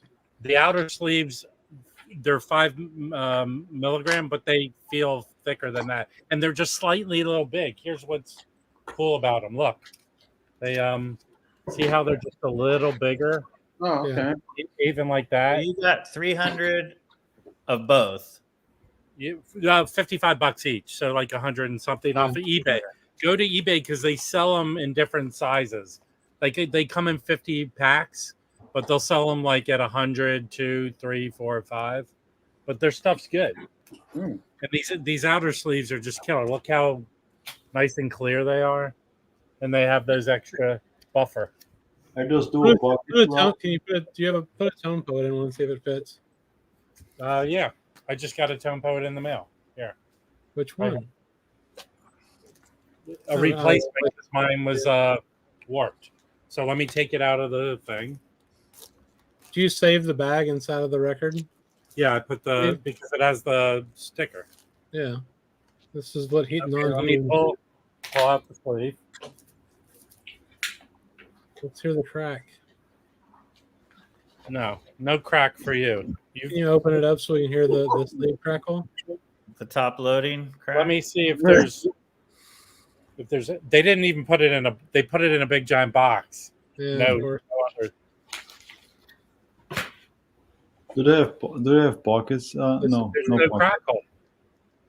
They There was finally no- probably did it. Hold because on. Show the pictures. Show the pictures. Don't you have this? Let's see. Look at. Yeah. Look at how beautiful those photos are. You know what he's thinking? Wow. He's saying, "Fuck you, Jazz Bill Mike." in your top loading hot dog. Yeah, you and your top. Whatever. You guys know I'm right. Hey, you know what? You're getting angry about a lobster roll. It's like you went in there and said, "This bug spray is the worst deodorant I've ever bought." I don't know. It's this top loading hot dog thing sounds like a good Seinfeld. Mike's Hold George on, it- Costanza in there. this instance. Watch. There we go. Oh That's wow, they perfect. just slide right on his home poet sleeve. That's interesting. Yeah, that's benefit. That's There you fucking go. huge. Fits perfectly. Get I'm these. sold. They're good. Why don't you buy 300 more and just have them sent to my house, and I'll do a video about it. Listen, douchebag, you got about 20 records here I need to send to you. Dude, All right. Can you put them in those sleeves? Listen, please. I have one more record to show, and then I'm getting out of here. Whoa, getting out of here. Mike is getting upset. Yeah. Yeah. He's got an appointment with the manager of the grocery store. Yeah. Got news here. So I wasn't planning to buy this. I've listened to it, a while ago, and it was a cheap record. And then I was getting into a bit of I wanted to look into Anthony Braxton's catalog that I could stream. So I was listening to a bunch of his stuff, and then Wuck and Brown recommended this record, and he kind of reminded me of it. This is the Woody Shaw with Anthony Braxton on Muse. I sold that in my auction. Anthony Braxton is only on half the songs. So it's just weird that he has, and if you actually look at the side, it doesn't even mention Anthony Are Braxton. you going to ask for your money back? No, it's a great record. It's fantastic. I have it. I sold a copy of it at the auction this weekend. Yeah, it's really good. I got it for a good price, and this is creeping up in price. Like this is, like I feel like I got the last copy for a reasonable price. How much did you sell it for, Rob? How much did your copy go for? So anyway, so this is the last thing I'm showing. 25-ish, maybe? 20-ish. How much did you pay for it? For fun. Okay, so this week I got this Woody Shaw. They both sound incredible on this. Just get this. This, right? Carter Jefferson on Muse Timeless. Is this the fifth time you've shown that record during the stream? What's happening right now? We got the Charlie Parker connection. We got Lester Bowie. Can you tell us more about that Lester Bowie, please? The Lester Bowie came with the Star Wars, remember? Yes. Yeah. Oh, This was boy. great. When they went, the thing is like this came from Japan, and I basically paid for more shipping than I paid for the actual record. You 'Cause it said just that before. turned out, yeah, I know, but I'm just saying that it gets here as quick as anything shipped in the US by USPS Media Mail. So Is this equal to a musician coming out for an encore? I guess. I don't know what's happening. It's more like Aha coming out to play "Take on Me Again" for the second. Well, for I'd the- rather hear "Take on Me Again" over the first time. so anyway, so I got those two Muse, and I'm super excited. Yeah, and compared to the other, like Woody Shaw's Muse records are pretty pricey compared to that one. I know, yeah, and he sounds awesome. Oh. on this. I didn't show these because I'm going to sell them, but I picked up 4 Woody Shaw records Nice. this week. I'm going to put them in my next auction. What'd you got? Here. He said he's not going to show him. I'll show them just to let Mike salivate over them. Are they Columbia? Yes. And musician, too. This one, that's musician. Okay. Musician. What does That's that with mean? Bobby Hutcherson. That has Bobby Hutcherson on it. You're right. Yes, Where it are does. they? Hold on. No, it doesn't. Now that we're showing more records, but their records are probably going to sell in an auction. I got a mid copy of that. I'm keeping this. Does anyone know this guy? Yeah. Yeah. I've seen that. Yeah, this is a comp of all his stuff because it's much older from the early 70s. Got a copy of that. That was these. Here. United. Mm-hmm. Copy of this, by the way. Mm. This is awesome too. I got a copy of that. Oh, that's a great record. Yeah. This is not an easy record to find. This is a Scorpio, but I have an OG of this. Does anyone have this? Yeah. Yeah. I have the OG. I have an OG. Hold on. The Woody Shaws are all over the place. I've got too many records, guys. Oh, this. Oh, wait, I showed that. I have the live album, too, on Columbia. The Village Vanguard. Mike, do you have that one? Mm-hmm. No, Mike, Yes. Jazz Bum. He left. Oh. He asked you to show the records. You know, what was it? Sorry. You have the Woody Shaw at the Village Vanguard? I have that one, too. No, I don't think I do. Somewhere around here. Oh, I have no. I have the Joe Henderson with Woody Shaw at the Lighthouse. And that's This is great. really... Oh, you said that label sucks. What label? It's not. These aren't the best pressings or recordings or whatever. This is a really. This might be. Mike, would you say this is the best Columbia one? What's on turn? Turn it around. This is United. Oh, But That's got Gary Bartz and Steve Toure. yeah, Turn it around. I like that record. yeah, Mulgrew Miller. Yeah. It starts off kind of goofy and then it gets good. all right. I'll show other things later. Sea changes are amazing. Does anybody know Morning Phase by Beck? Anybody have that record? Morning Phase by who? Beck? Black. Oh no. Oh, that's great. The Jellyfish dudes guys play with him. Oh, really? Oh, I got this. Isn't this one of the records that Yeah. Which one? I Joe already Harley. have this, but I Joe picked up. Harley. Joe Harley recommendation. Yeah, Yeah, You listen to it? it is pretty good. I have it already, so I picked it up too. Yeah, it's good. Nice. I don't know that one. It's a good record. Yeah. Is it a trio? I need to pull it out again. Mhm. Yeah, it's a trio. Yeah, I think the first side they do all Ornette songs. That makes sense. Yeah. So back there's a more like Universal sign, Rob's done. What? What were you mumbling? Sorry, Felipe. What were you saying? there's a back record really good called Mutations. Do you guys have it? Yes. It's a really good record. It's different. Yeah. I like Mutations has a lot of acoustic stuff. Yeah. That Morning Phase record's really good to fall asleep to. It's just so chilled out, laid back. Mhm. Yeah, he went kind of chill. He kind of did a cool. whole like I think he Mixed tried to blues. do more like a Brazilian kind of stuff. I don't think it worked very well in that sense, but I think musically it works. Yeah. You know. Then I saw him in 2019 or 2018. It was 2018.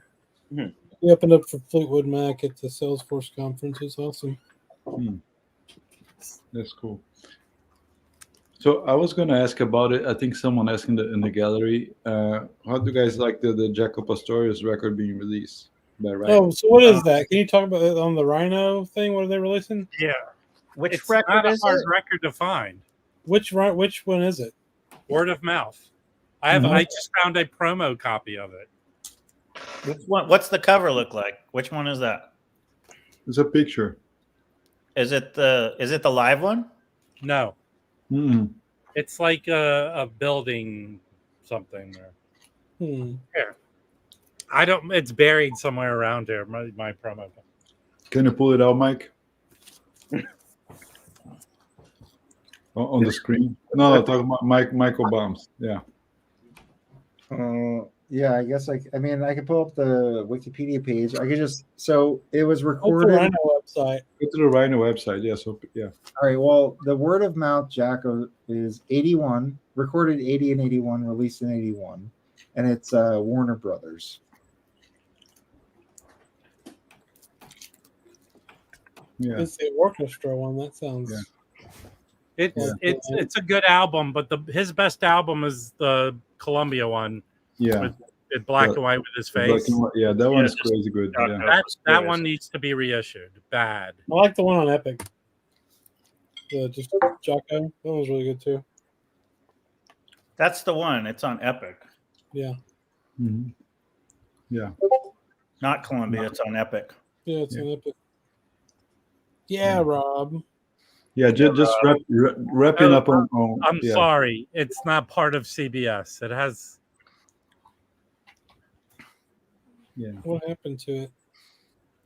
Yeah, I mean that's not a hard record to find, and neither is the Jocko first one. Oh well, no! Yeah, it's expensive, right? Isn't it? It's not cheap. It's like $25. Yeah, it's getting more expensive. Yeah. 25 to 30. Maybe. So $40. Yeah, I think I'm gonna get it. Yeah. They have Amoeba has it on the wall. I guess Org reissued it. Double disc. They have that for $175. Of this record? Of the Epic one. Yeah. I think I paid $10 for my copy. Yeah. So here's what I think: if the Coltrane hasn't sold out of 5,000 copies yet, this is not going to sold out in a while, sell out. So people can just evaluate and think what they think. Right, exactly. Yeah. Yeah, but I also think I think it's nice of Rhino. They are not doing the obvious stuff, so which is good, right? We're not getting more of the same. You mean we don't want another copy of A Love Supreme? No. Yeah, I mean, or Kind of Blue. Felipe does, but not everyone else does. Yeah. There's a billion other records for them to reissue besides those two. Exactly. What is the other one that's coming out with this one? Van Morrison. It's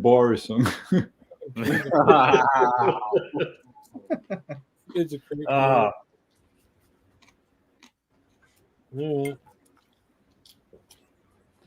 Do you want to show us your card? Hold on, let's see. Next Rhino. Let's see what they're talking about. Oh, you know who's a good? I forgot to say it, but Gary Newman's a pilot. Oh. In Cars. Yeah. Yeah, we knew that was coming. But it's still funny. It's still. I don't want to watch you surf the Hoffman forum, bro. Yeah, that's the Boomer forum. Hey, I'm gonna say this again.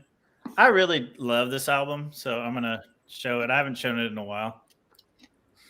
But for people who want like a Marion Brown record that's not too free, not too crazy, and more spiritual and more beautiful, and soothing, this record's really good. And someone's reissuing Vista, also, right? Oh, that record's incredible. Yeah, that's been reissued. That record's even better than this one. We need some more Marion Brown records. This record has Paul Bley. This and Vista are my two favorites. What label is that on? They're both on Impulse or ABC. ABC Impulse. This and Vista are both on Impulse. Yeah, like the neon logo. It's this one has the green.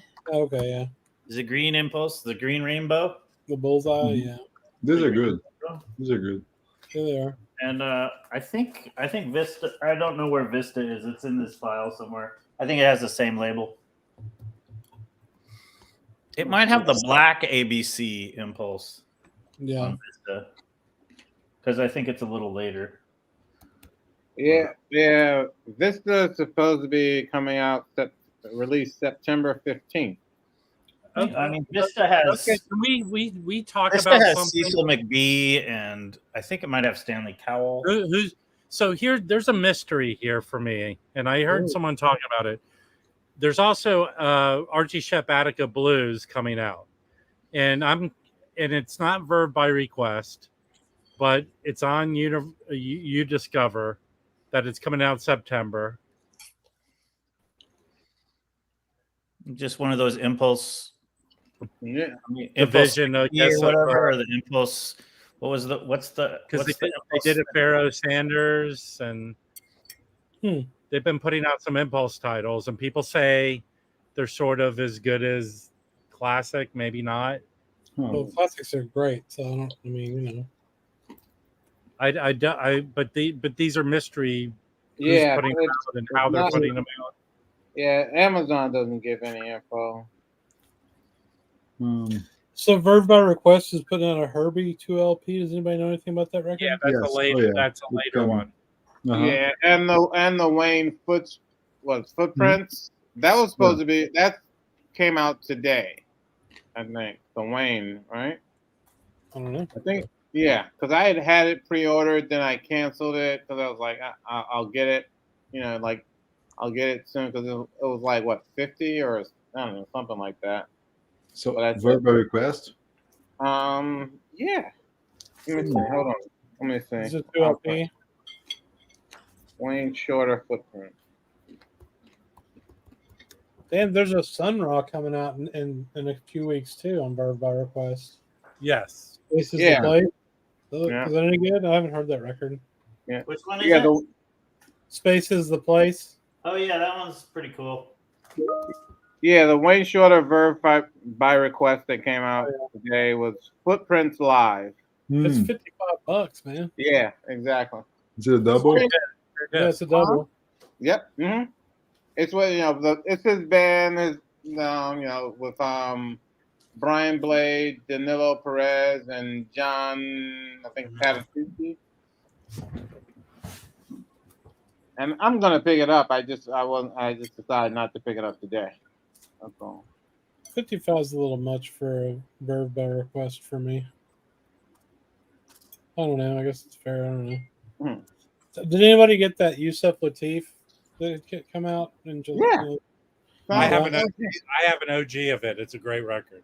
Yeah, sounds great. Sounds great. Yeah. I I want to get that, and I want to get that Dorothy Ashby too. Oh no. I have the Vinyl Me Please one. This is also on the green label. Green Bullseye. Ken said that sounded really good. I like the Verve by Request series. If you clean them, most of the ones I have sound really good. Yeah, I haven't any The only problem. one that was any question to people for me was the Ahmad Jamal, but I mean, it's fun. And Ahmad Jamal wasn't. I mean, it's not horrible, but I just think. I mean, it just sounds. That '80s one I got sounds a little great. claustrophobic to me. That's all.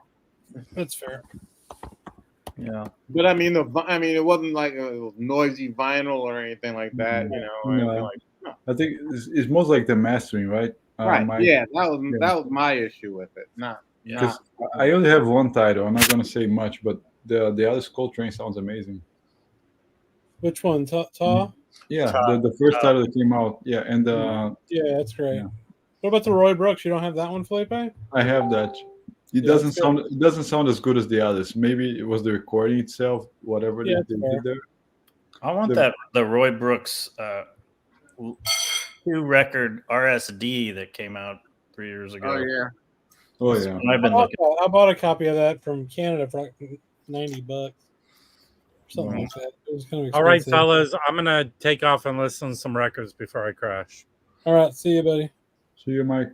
See you, Rob. Sorry. Yes, thank you. We don't need it. We need another mic like a hole in the head around here. Yeah. Can I be Mike now? Yes.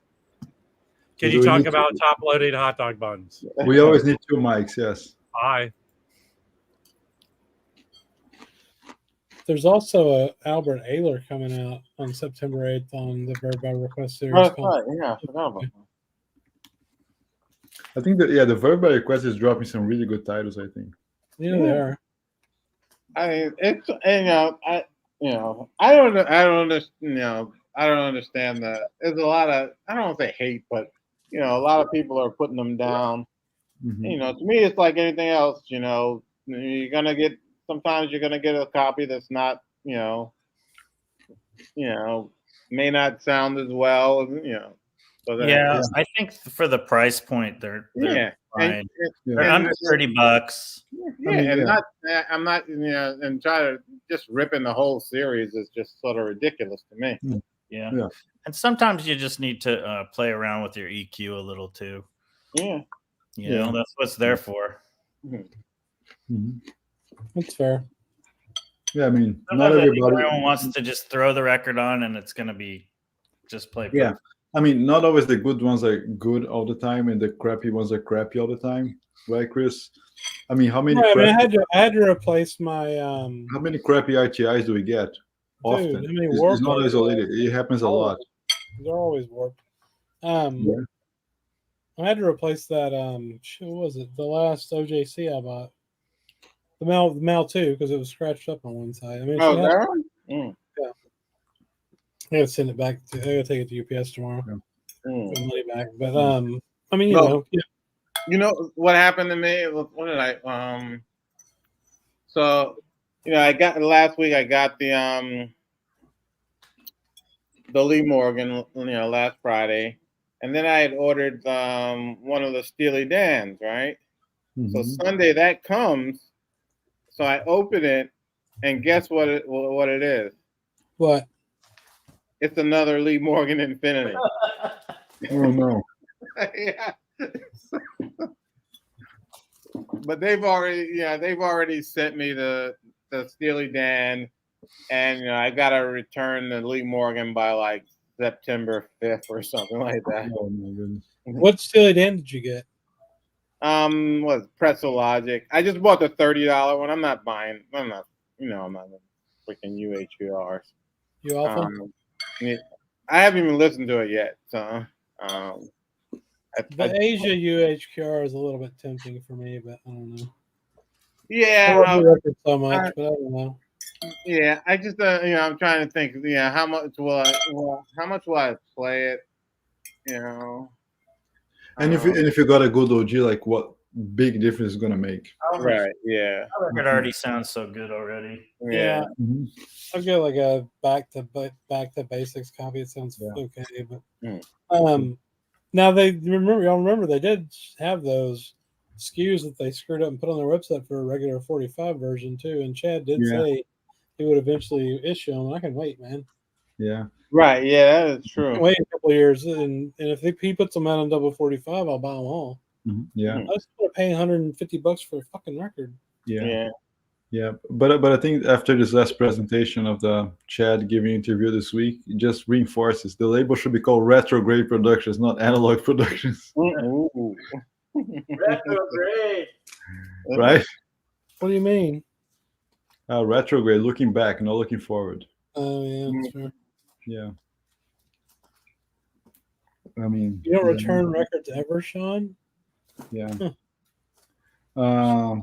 So here's my experience with them. I like people may say crap about Amazon, Target, Walmart, but they replace records. They don't ask questions. They just I'm sending one.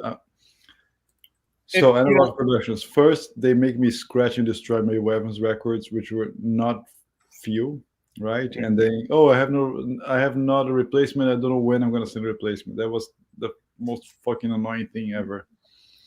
And I recently bought a record from them, and it had a pressing defect, like one of those non-fill, those white spots that they play. I took a picture. I sent it to them. Can you replace me? Please send the record to us. We're gonna analyze it, and then we're gonna decide if it's eligible or not. I said, over the years, I spent like 5 figures on your website. I'm not like a kid buying my first weekend record. Okay. And did you tell them that? I skipped the weekend part, but I actually said that to them. Yeah. I said, I mean, is this how you treat me? I spent a lot of money there. I'm not a beginner. I know my shit. Here's the picture, and you're asking me to analyze to see if I'm eligible for a replacement. What the fuck is that? Yeah, man. What the fuck? Right. I'll tell you what I like. I like about Amazon is like that Lee Morgan, the extra Lee Morgan, or whenever you have to return something, you just go to a UPS and just hit boom. You show them the little thing. You don't have to box it up or anything. It's like, here you go. There's the thing. They scan it. You're good. Yeah, because that's part of the pain in the ass is like boxing shit up and trying to send it back to someone. If I can just go somewhere and just drop it off, and they do that, that's great. Yeah, man, for real. Oh, yeah, absolutely. I mean, and most, I mean, Target works really well too. I mean, they just say, "Oh, don't even bother shipping. Shipping back. It's gonna be too much. Cost is not worth it. Just keep it." Well, Vinyl Me Please has done that for me twice. I had a Vinyl Me Please. Every other month I have records. Yeah, I had a Blossom Deer with a scratch on it. They just sent me a whole new copy. I got a Ward McCoy Tyner. They just sent me a whole new copy. So yeah, I bought. I got a. I have 2 Blossom Deeries, and it was really my fault, and it was actually no defect. And I was, by the time they got back to me, I was like, oh, disregard that, and they were like, oh, we already shipped it out. Keep them both. Yeah, nice. Yeah. I think. I mean, I commented with you guys privately and to other people too. I think that the worst part is first. Okay, you've done a great job reissuing stuff, but at the moment you just say, I'm just reissuing what I like because I'm doing what I want. So you're not looking at a market perspective; you're looking at a personal perspective. So, and all those people bragging about being responsible for vinyl resurgence, like Chad and other people, they're the ones that are like kind of are tanking it for the future because they're just reissuing Steely Dan, Led Zeppelin, The Who, Pink Floyd. They don't talk about other shit, right? And the time's passing. Let's move to the 90s, 2000s. I mean, if you want to keep the market going, you got to engage people in their 20s, not people in their 70s who are about to die. I'm sorry to say that, but it's true. Right. Yeah, and actually, you know what? A lot of the young kids are into. Yeah. It's not the classic rock. Of course not. Those things are in the past. I'm sorry to say that, but what the old guys are into. What a lot of the young kids are into, like the 70s funk and soul jazz. Because when I go to the record shop, I mean, and I'm talking really young, like 20, 23, 22, looking at like, George Duke and just like all kinds of stuff that they're thinking about, almost like they're thinking sort of in the vein of a DJ. Exactly. Because they want to play some party music. And I mean, and that's the root of everything, right, Brandon? I mean, sorry to say, the British Invasion, Led Zeppelin, The Who, these are like just white guys stealing music and not even giving credit to Willie Dixon and others, right? They're not doing anything new. And that's my only thing about the Rhino stuff. Rhino does a lot of Warner Brothers stuff, and Warner Brothers, Atlantic, and stuff. There's a lot of good soul music on the exactly. I just like, you gotta come on, fellas, do something. That's the only thing I like about Vinyl Me Please. They'll do a lot of really good R&B and soul titles and stuff that's not like obvious. Lately they haven't been doing it, but there's some really good stuff. Like I remember when they put out the Leon Ware reissues, and Leon Ware was the guy that the Marvin Gaye album. Oh God, I can't remember. I hate when I can't remember titles with the painting. Yeah, that's it. Gotta give it up. Gotta get it. What is it? Gotta. Anyway, yeah, I know. Yeah, Leon Ware. Basically, that was supposed to be Leon Ware's album for Motown, and Marvin Gaye walked by the studio and heard it, and Barry Gordy was basically like, said, "Yo, that's gonna be Marvin's album." And then the next one that Leon Ware did, they also tried to get him to say it's gonna be a Marvin album, and he said no. And of course, that was the last thing he did for Motown, and they didn't promote it. But it's a great freaking album.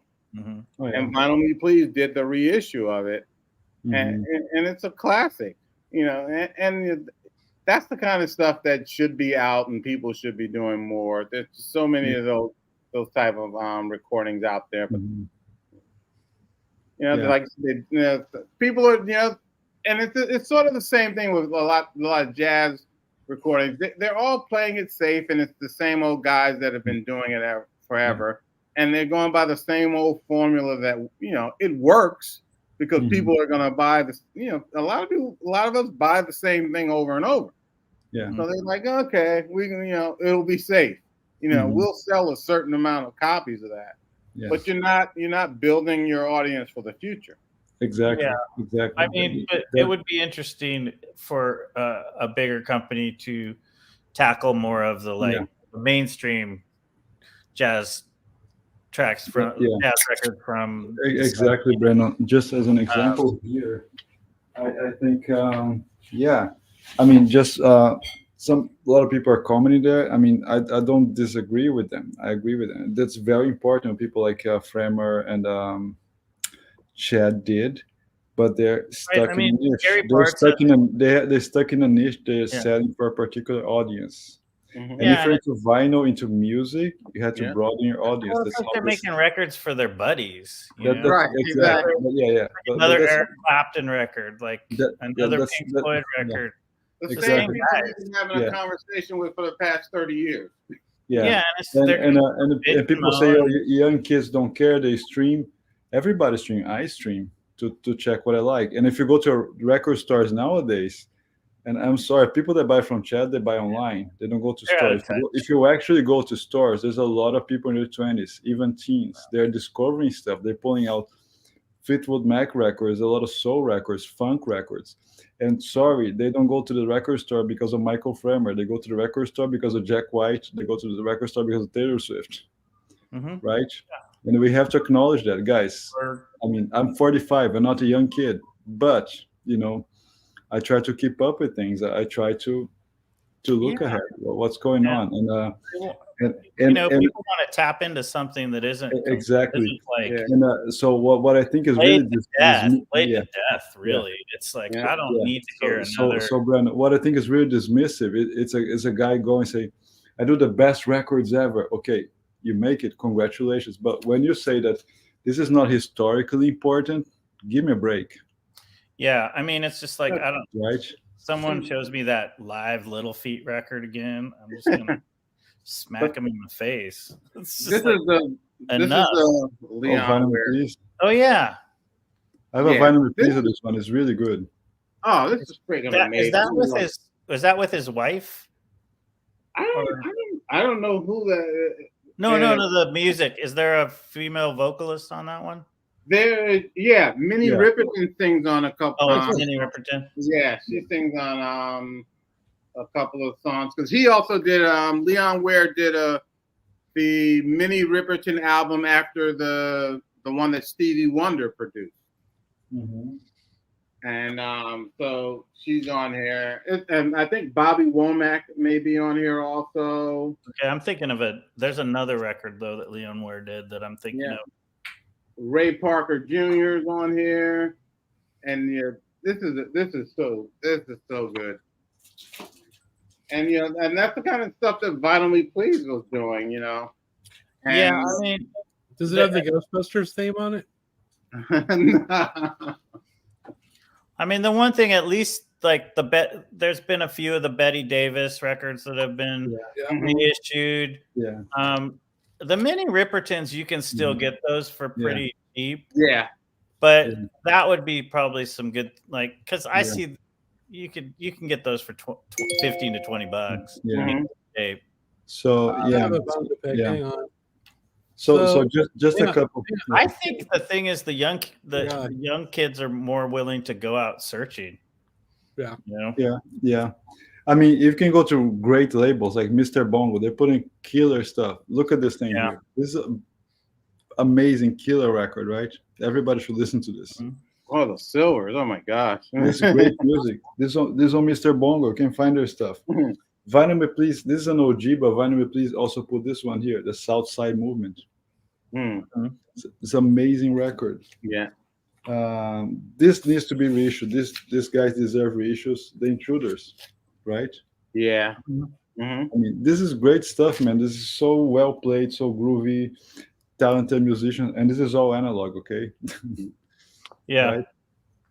Well, actually, the new record shop that just opened up, he really caters to a lot of what the DJs are playing, and a lot of it's like,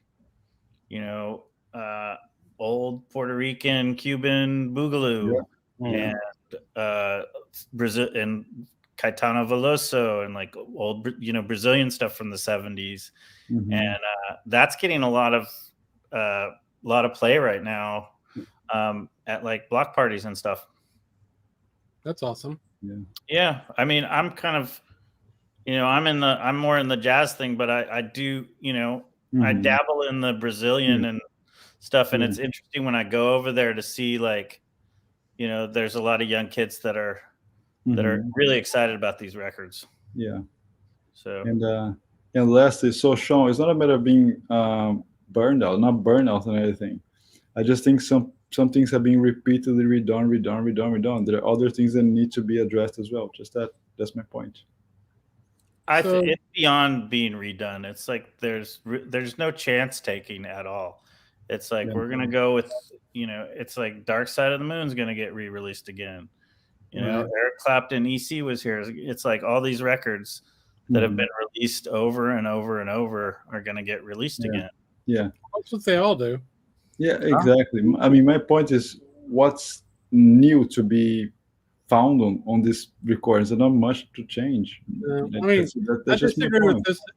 This point is not true. There's nobody that's got a 10-year backup for pressing. That's just not accurate. There's no way that Chad has 10 years of records in the pipeline. No. Oh no. There's no way. And I don't know. The thing that sours me on Chad a little bit is when he tells his customers to fuck off on a live stream. That's it, yeah. It's kind of a fucking stupid move, but yeah. I don't know. I haven't bought shit from him except stuff that only he's putting out since then, really. Yeah, I mean, and I bought some of the, the Prestige stuff. Absolutely, yeah. And I did buy the 2 Bob Marley UHQRs because. Okay, I'm wrong. Whatever, dude. But I also bought, the other Bob Marley, all of Bob Marley on the Jamaican present. Yeah. I bought them all. So I feel like, I don't know, man. I love all the stuff I've bought from Chad over the years. I just wish he would focus on less UHQRs and just put out more shit that people want. Yeah, I just don't think not in defense of him. I just he's not getting stuff. He's not going to get stuff. True, that's true. That's true. But also, if you need to expand your horizon. Yeah. Maybe instead of just doing the same old stuff and stuff that I like, well. Yeah, there's going to be that point now, especially with all the places going in house. You're not going to get those. You're not going to get those licenses anymore, and you need to focus on some stuff that you could possibly get the license for. But if your thing is I only do stuff I like, well, more power to you, buddy. You know what though? That's interesting that he has done. Sorry, I didn't mean to interrupt, but he's putting out a lot of tapes too from stuff from his label. He recorded directed tape. The very first stuff he did, that stuff is great. That's awesome. Yeah, he's putting it out on tape, which I have no interest in buying a $500 tape, but I think that's kind of neat. Yeah. I mean, I think kudos to him putting those guys back on the spotlight. I think it's awesome. All right, hold on. Illumin 8. Yeah, he's done the Prestige, and that's going to be over. So what is he going to do now? He's not going to get the license to reissue those. Then what is he going to do? That's what we're saying. We're saying expand your horizons so you can survive in the new fucking market when Kraft is taking back all the licenses and doing them themselves. Do you understand that? And pressing really amazing stuff, by the way. Well, I mean, that is a tough spot though. Like, what is he gonna get? But here's the thing, Criss. I mean, you can say it's hard, guys. I'm trying. Don't say I don't care about anything else. Right. Sure. That's it. You're saying I'm only gonna do the stuff I like. The stuff you like, the the companies that own the licenses are taking them in house. You're not gonna get those anymore. No. So what are you gonna do, buddy? Yeah, it's gonna be interesting. I mean, he does still have the series he's been doing, you know.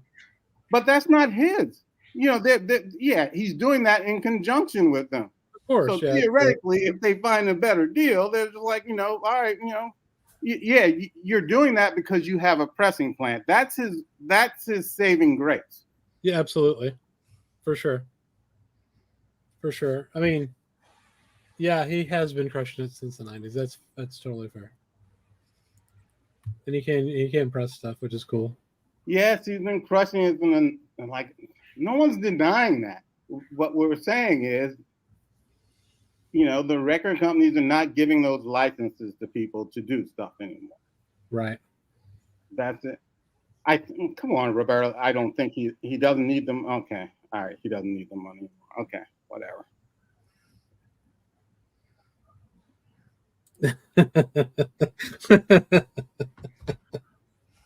Oh shit.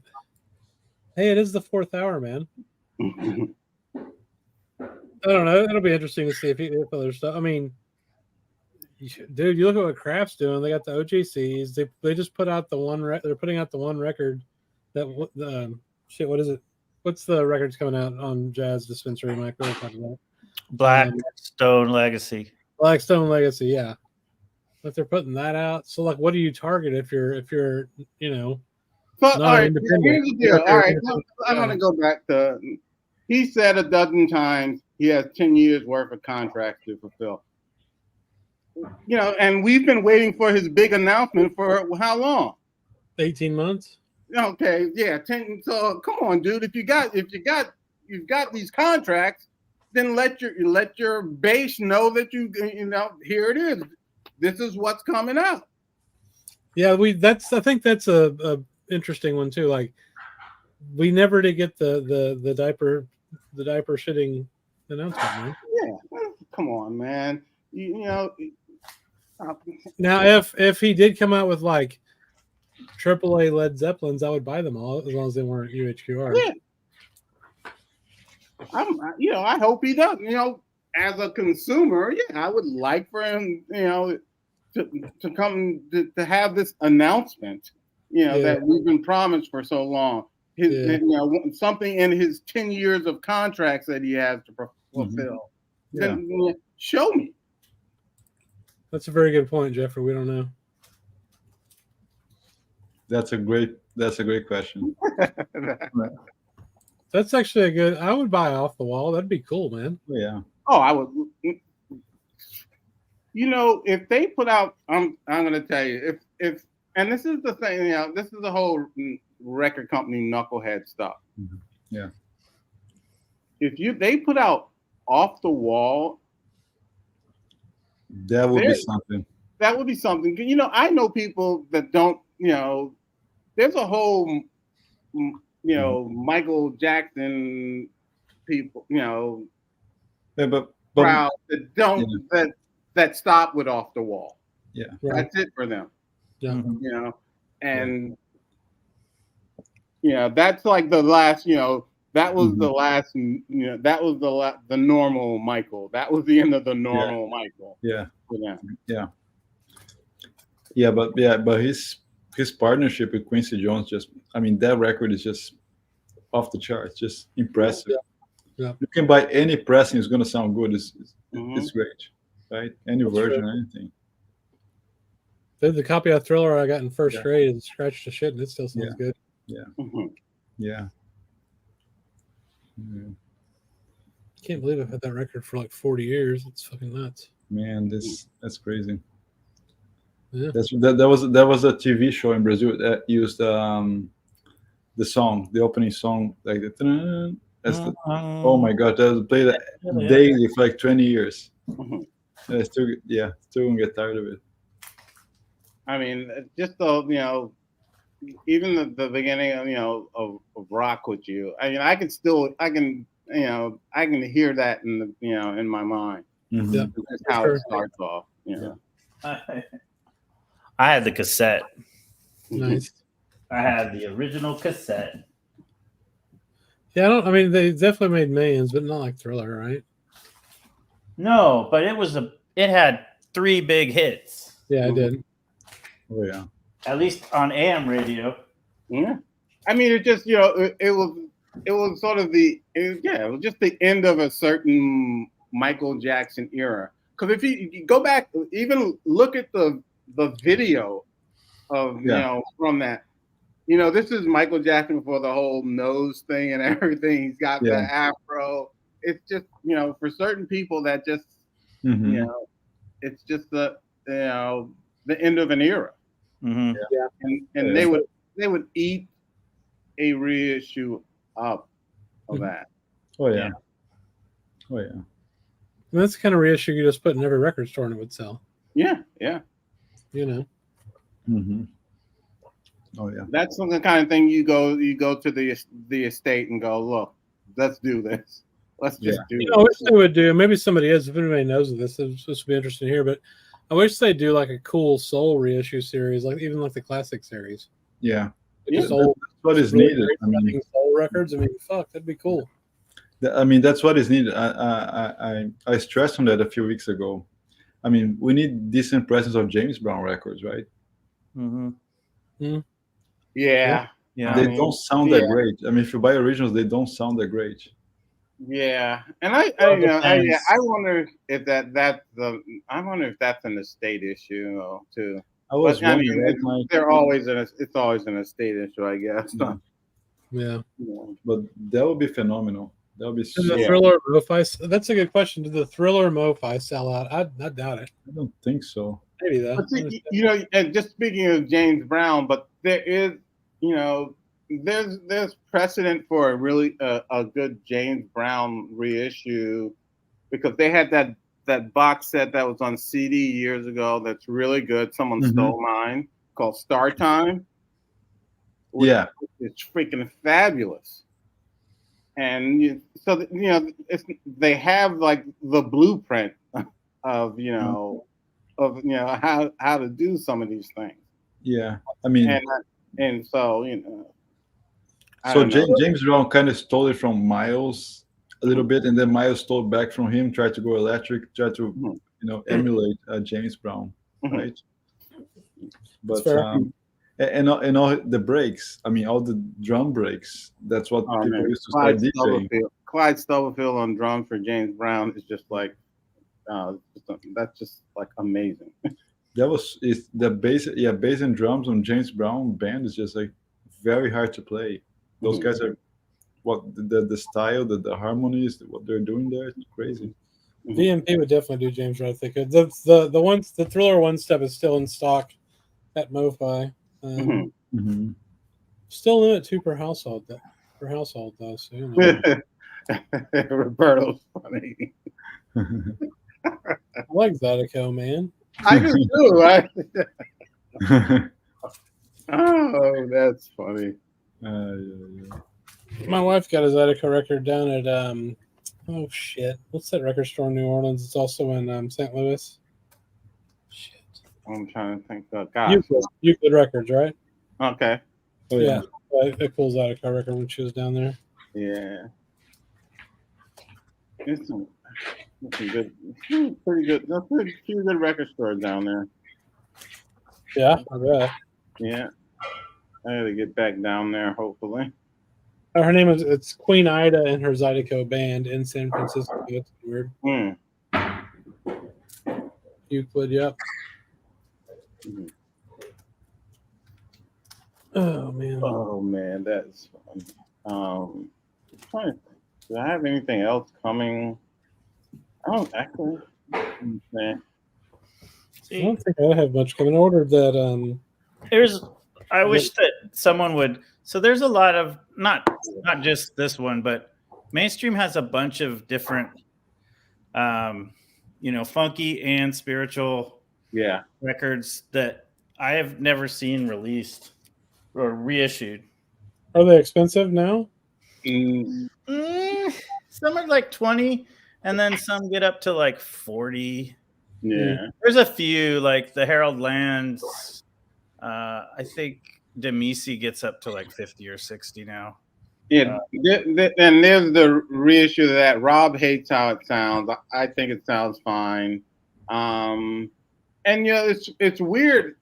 There's also 3 Blue Mitchells on it. He's got Vital Blue, Graffiti Blues. I forgot the other one. Blue Balls. The other one's just Blue Mitchell. That's what it is. And then there's the mainstream. There's the guitarist Jack Wilkins. Oh, that one's really pricey. That is really good. But they did a reissue of that also. I have the reissue of that. Oh, okay. Because the guy Bob Shad is was the grandfather or something with the Apatows. Okay, the Apatows. So they own the rights to all that mainstream stuff. But they're releasing. They're putting out stuff like I don't know. It's like the Harold Land Demisi was the last one to come out just recently, and before that something else. But it's not like it doesn't seem like they have a plan or Yeah, I was kind of hoping the same way that Pure Pleasure did all those Strata East, that someone would nail those mainstreams and do like a really nice job on them. Yeah, there's a lot of good stuff in there. They do a good job, but they just don't seem to have an overall plan on for reissuing stuff. Mm-hmm. And even the stuff, and like I like their reissues. I think they sound fine, but they're done in France. And I looked up the guy that's doing the remastering. He has a lot of credits to his name, but he's not a name that most of us know. Kevin Greer, get the fuck out, man. We'll take Bernie too. Oh, by the way, have you guys talked about, maybe I missed it, the new Sam pre-order? No, because Mike told us not to talk about it, remember? Okay, now we're talking. Yeah. What is it? Oh, yeah, I missed it. It's a Shahab record. Oh, yeah. Oh, yeah. 3,000, right? 3,000, Chris? Or 300? Well, how many they're making? They're making 3,000. 3,000, yeah, so it should be easy. Is it an old, like, 50s recording? It's a super rare one. Let's pull it out. The Danish big band. Or is it more of his set? I like his stuff later. Like the stuff he did in France in the early 70s. Mm-hmm. Mm-hmm. I have a really good one on CD with him. And it may be, let me see if I think it should be on here. Can you put on screen, Chris? I don't know what it is. I don't know where to see it. Oh yeah, it's on Instagram. He put on Instagram, yeah. I don't think it's on a website yet. Let me see. No, it's not on the website. Still sharing a screen with us. It's just Instagram. It doesn't exist. Yeah. Yeah. So what's it called? It's on Sam Records Instagram. Hang on, I'm gonna open here. Here, I'll find it. I'm getting it. Too Loud True. Sam Records. Yeah, I found it. Yeah. I'm trying, man. I'm pulling out, Chris. I'll send it. I'll put the link on the chat. Yeah, this one, right? Yeah.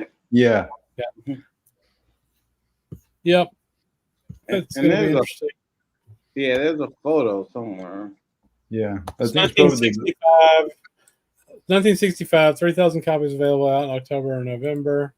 Mm-hmm. I don't see the cover photo here. But anyway, No, I think they didn't put the cover yet. yeah, it's exciting. I mean, I want that record for sure. Do you know who he's playing with, or is it a Danish band?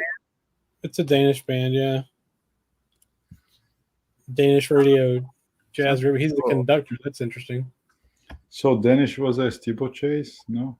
Mm-hmm. No, octave. No. Oh. Yeah.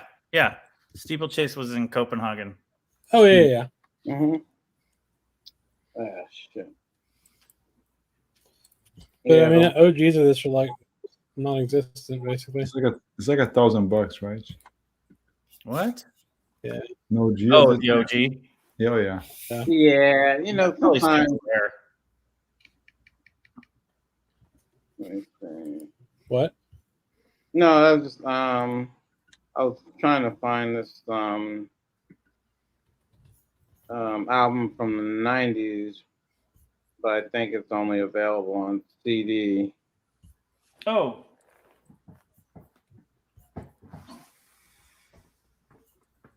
So yeah, I mean, this. Let me share my screen again. Mm-hmm.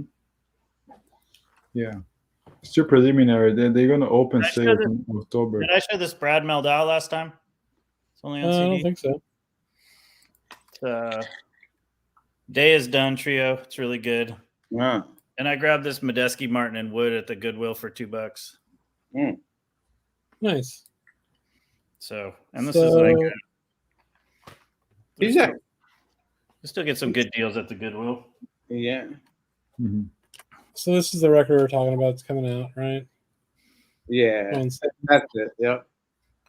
Oh yeah, that one is really pricey. Yeah, it's. I mean, let's see. There's only 2 LP versions. The original in 1965. I mean, look at that, like $2-3 grand. Hadn't sold in several years. Yeah, it's just one of those a Japanese. So rare. You can get a Japanese copy for $100, but see, there you go. Yeah. You know, but you can get a Sam record. so that's kind of neat. 30 euros, right? Yeah. And the Sam's going to be what, exactly. $40? Yeah, I want to get a copy of that. It's Kevin Gray, right? I don't know. Yeah, it's usually Kevin Gray. That'll be sweet. Cool. All right, you guys, we're almost to 4 hours. I'm going to take off. All right. See you guys next week. All right, man. I think I'm about ready for bed myself. What do you guys think? You good? Yeah. There's one the Charlie. There's when you're talking about Shaheed. There's Charlie Rouse Shaheed from the 90s. That's really good, but it's only on CD. I was hoping because I know the label had done some LPs also, and oh yeah. But this one is only on CD. Let me see. I'm trying to find it. So I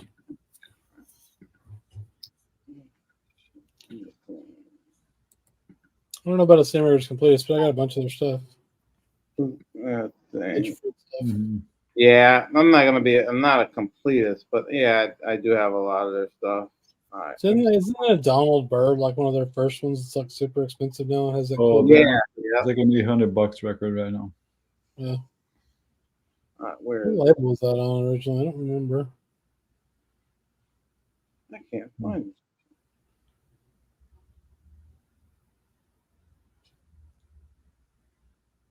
All right, I'm about to give up on that. All right. Yeah, Roy Hargrove would be great. Yeah. Did they ever put out Impulse, Roy Hargrove? Huh? Did the Impulse one ever come out? Roy Hargrove? No. Shit still hadn't come out? Oh no, that's Roy Haynes. That one's Roy Haynes. Oh, Roy Haynes. Yeah, no, that's when is that supposed to come? Spring 2020. Exactly, dude. Yeah. Yeah, I mean stuff like I don't think because Roy Hargrove, you have the one with Mo Grew Miller, And you can find some of his earlier stuff that was done on vinyl for European market. Yeah. But not in the not in the US. You know, I mean there may be some of his like first two. But you know, and that's something, you know, they should just reissue also. Like he did, you know, his RH Factor records that are like, you know, just stream them. And you know, they're really funky. You know, it's it's not like straight ahead, like, you know, hard bop infused. They're more funky type of records, and they're really freaking good. And actually, you talk to like younger musicians, and they cite not only some of his, you know, his sort of straight ahead stuff, but they cite RH Factors and like, you know, some of the hard grove that they love. Yeah, and that's something that I think if they put that out, you know, that would be successful. Well, like I said, you know, they're so used to doing the same old thing, and you know, and having people buy it, that, you know, they don't really even. It's not even thinking outside the box. You know, it's just like, you know, just expanding your horizons just a wee bit. Yeah, Roberto, it's true. Candid has ramped up the reissue campaign. I need to look back into that and see what I missed. Yeah, what is the last Candid? There's still some Candid I want to pick up. Oh, they put out a bunch of shit recently. Yeah, I want to get the Joanne Brackeen. Even I have that on CD, but I would like to get the vinyl of that. And then they have that. I think that Phil Woods is out too. Phil Woods. Yeah, I already had that. Yeah, so I think that's out. Yeah, those turned out to be pretty good, man. Oh yeah, that's another. Jazz Maniac mentions that Roy Hargrove's the Becker with Herbie Hancock live at I think it's live at Massey Hall. Yeah, that's it. Yeah, that is freaking awesome. What do you think about the Winton record that VMP is putting out? I love it. I mean, I have the Org did a Bernie Grundman reissue that I have, but I have ordered the VMP. You know, I've had this will be like the third vinyl copy of that that I have, and you know, that was like the big album. You know, it wasn't the first or second. It was probably the third Winton that I had that I purchased, but it was like the one that I got when I was like really getting into like jazz. And I can tell you, I can remember where I purchased it at. I purchased it at the Military PX in Okinawa, Japan. Camp Butler, you know, 1985, or yeah, I think it came out it came out in 85. I remember when I purchased it. I remember, you know, going back to my freaking room and listening to it on the stereo system that I had just recently bought. You know, I remember reading the liner notes to that and like being amazed at the freaking liner notes. Yeah, I remember everything about that freaking album. It's cold-blooded, Roberto.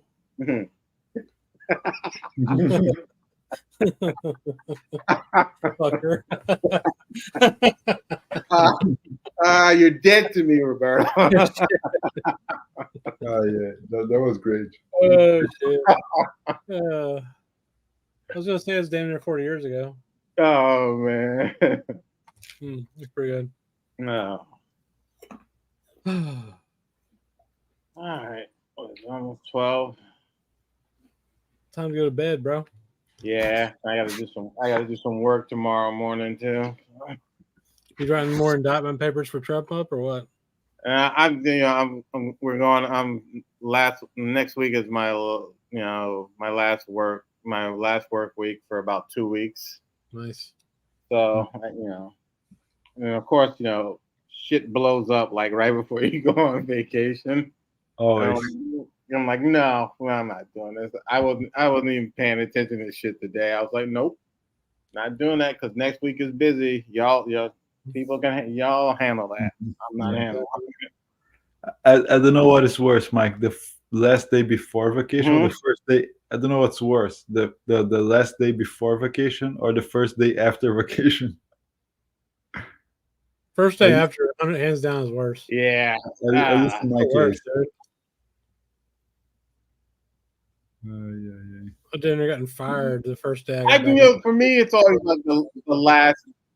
It's always the last day before. Because when shit happens, like usually when shit happens, if they're good, like the people I work with, and they're good at recognizing, okay, he's coming back from on vacation. He shouldn't be dealing with this, and they'll cover shit. They'll say, we got this. And that's how we do it. The people I work with, we won't have you come back from vacation and run into a shitstorm. Yeah, no. To me, it's fun. It's always like after like a big holiday, like 4th of July, Thanksgiving, Christmas. You just take it a long holiday. The next morning, people come. It broke. I don't know how. I was eating Jello. Yeah. I was eating Jello. I was eating peanuts or anything. I said, "Oh yes, of course, I know that." Yeah. Just Jello. Yeah. Right. It was not an almond. It was not peanuts. Just Jello. Of course. Yes. Yep. I know. That's funny. Yeah, we gotta fix it. Yeah. I mean, even like everybody knows that like it's my last week because they have access to all of our calendars online, and some shit happened today, and then one of my coworkers was like, oh, she looked at my schedule and said, oh, it doesn't go with your schedule for Monday, so I'll cover it. I was like, there you go. That's how you do it, because next week is like it's gonna be a disaster for me, just like this week was a disaster. Every week's a disaster, man. Yeah, well, before you go on vacation, we want to squeeze to the last drop. Yeah, exactly. While my work, there's always some fucking non-emergency. Exactly, they're all non-emergency. I'm like, how many? So I've got 50 non-emergency emergencies. Which one do you want us to fix first? Thank you. Yeah. Exactly. So and so said, well, so and so told me this. So like, I don't know what to say. Yeah, but no. I mean, I remember a couple of years ago. Something happened. They put something on,